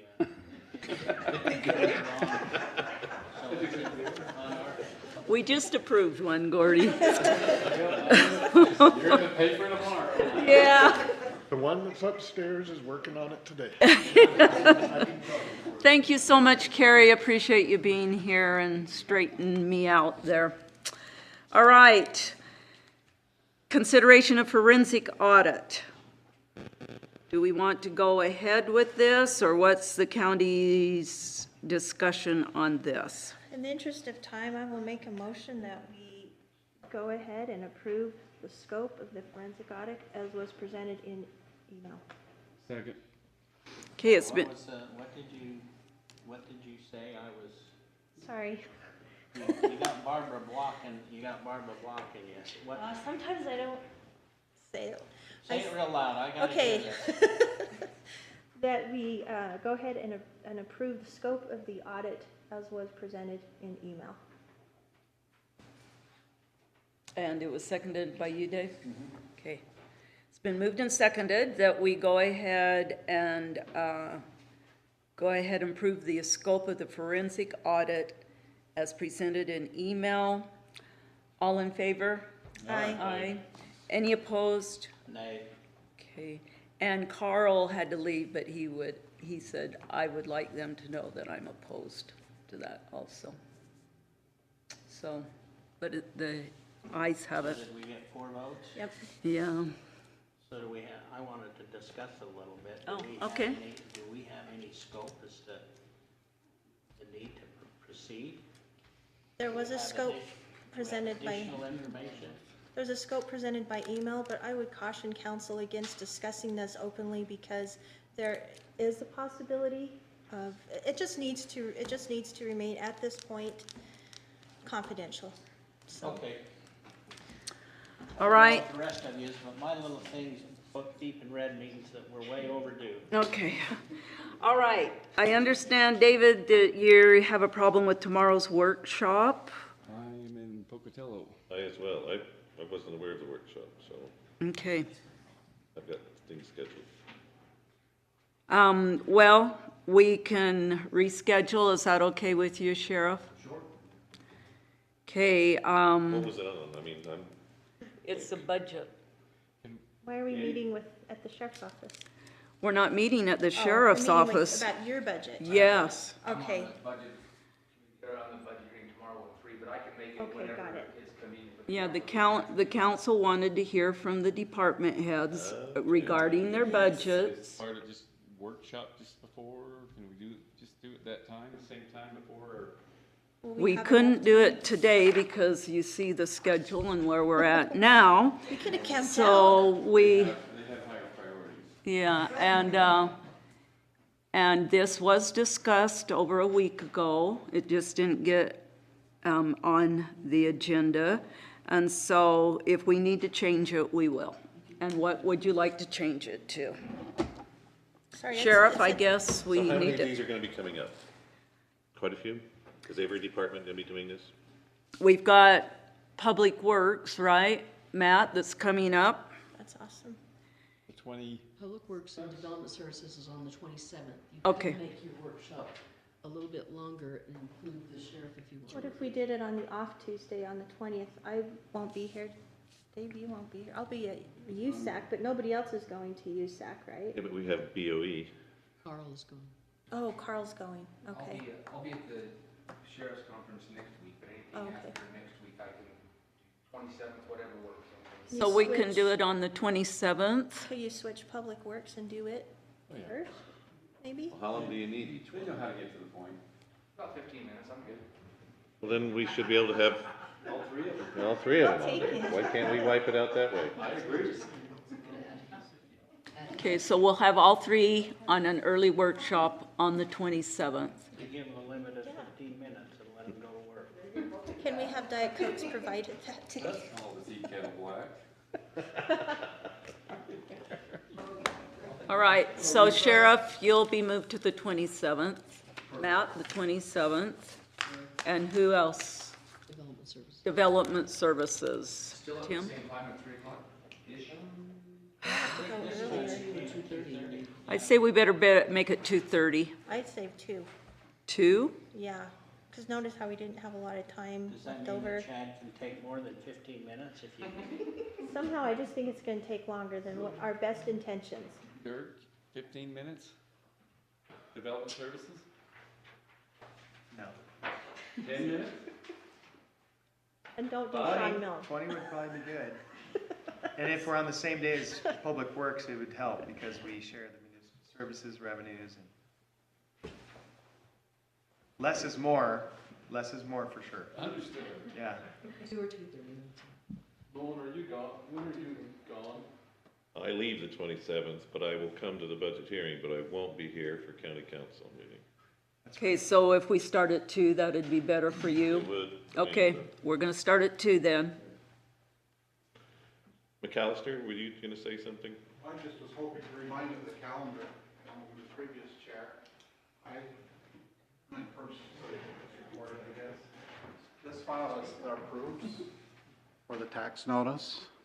We're already to that point. So the 27th was originally the date that was scheduled that we were going to have a tentative whether we were going to hold the rate, do a rate, or something that way. So my hope is that in the budgets that are all being announced, that we could have Cameron at least have some tentative idea of if what we're going to do. Understand, though, the council does not need to make that decision until the hearing in December.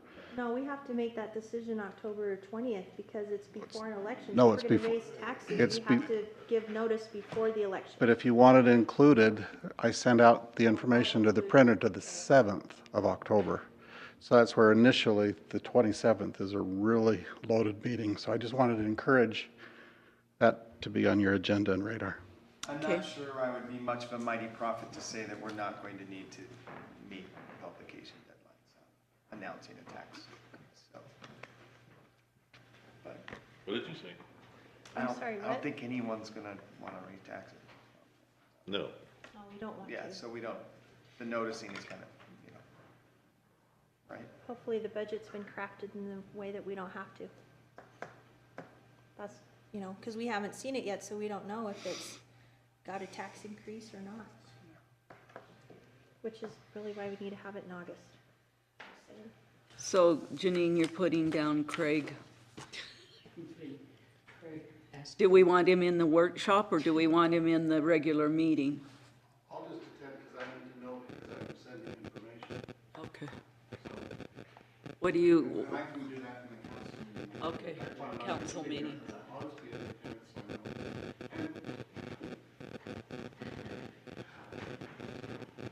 if you look at the calendar, you technically can go after that to the next council meeting, but I've got to send information to the printer and it can be changed, but we're getting into really tight timeframes where I'm already doing proofs right now. Okay, So if we have information, and if like we did last year, we say, hey, we're not going to do it, we've got that information. But if we go too far down and then we decide to do it, and we haven't got the state approval, we haven't got proof, then we are required to send everyone an additional postcard, which is a lot of money that, Right. again, we're trying to save money. Can you say it was like, what, $25,000?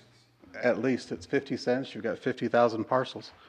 And then yeah, it's very costly. A point of information as well that you should know about. We got a notice, an email from our credit card that they want to change our fees that they charge from 10 cents from electronic to $2. oh, wow. I'm working with them to try to get that. But if you take 50,000 or 30,000 parcels that we've been pushing for years to do online, that's taking our lines, it's been phenomenal. You know, that's 60 grand. We don't have in our budget either. So I'm working very hard on that one too. But just so you know, there's a lot of people that are raising Just the cost, my paper costs are going to be 20 to 25% more just for paper this year. Those fees just can't be passed on, huh? Well, we can, but historically, we have the fees, if you pay with a credit or debit card, they are passed on. That was legislation that changed there. The 10 cents right now has been so small that it's very encouraging just to absorb that. And if we had to, then that's where we would have to go. But again, just information. All right, the fall conference, USAC, Gina, Carl, David Z. Budget workshop, we've already got that hashed over. Cash, Cheese, and Dairy Festival, Thursday, September 29th through Saturday, October 1st. USU Homecoming Parade, October 8th. I'm an if now on that, so. Who's a no? Oh, yeah. I'll be at Cape Breton. Okay. And then the UAC Annual Conference, November 15th through the 17th, and all those names there.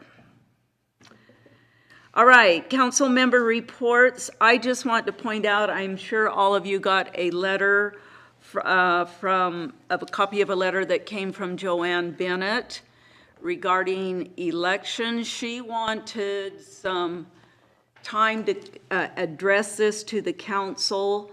I've explained to her we do not have that on our agenda. We haven't asked for public comment at our meetings.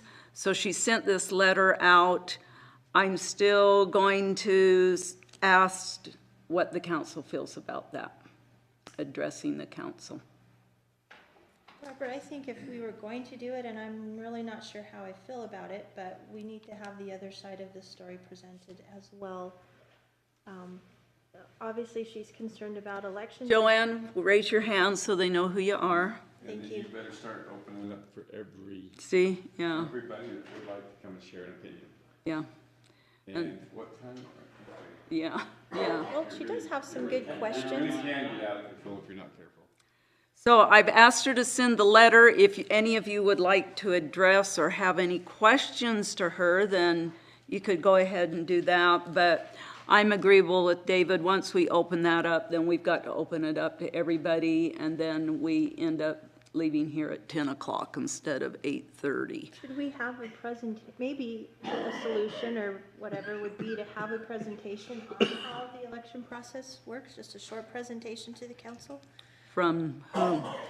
I don't know, could either be the state or it could be our clerks. Just, I think there's a lot of angst out there from some people. They're really worried about, is our election safe and secure?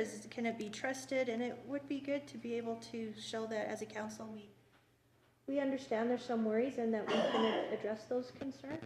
Just throwing it out there. Council? I'm in agreement with that. I mean, the elections are important. We're all part of that are sitting up here. I want to be cautious as to how we do that. I think we tone that in a public message as we get ready for elections. Can that be done? But, yeah. Something about the integrity of our election process.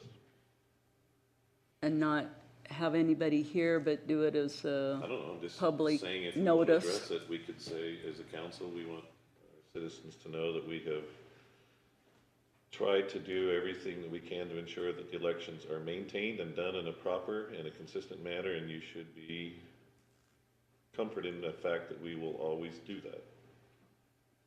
Yeah, yep. That's Okay, my Nolan, thought, will you too. word that? Is your brain fried? No, I mean, if we want to put it out as a public notice. That's my opinion. I think Okay. we should get the other council's opinion on that, so. Okay.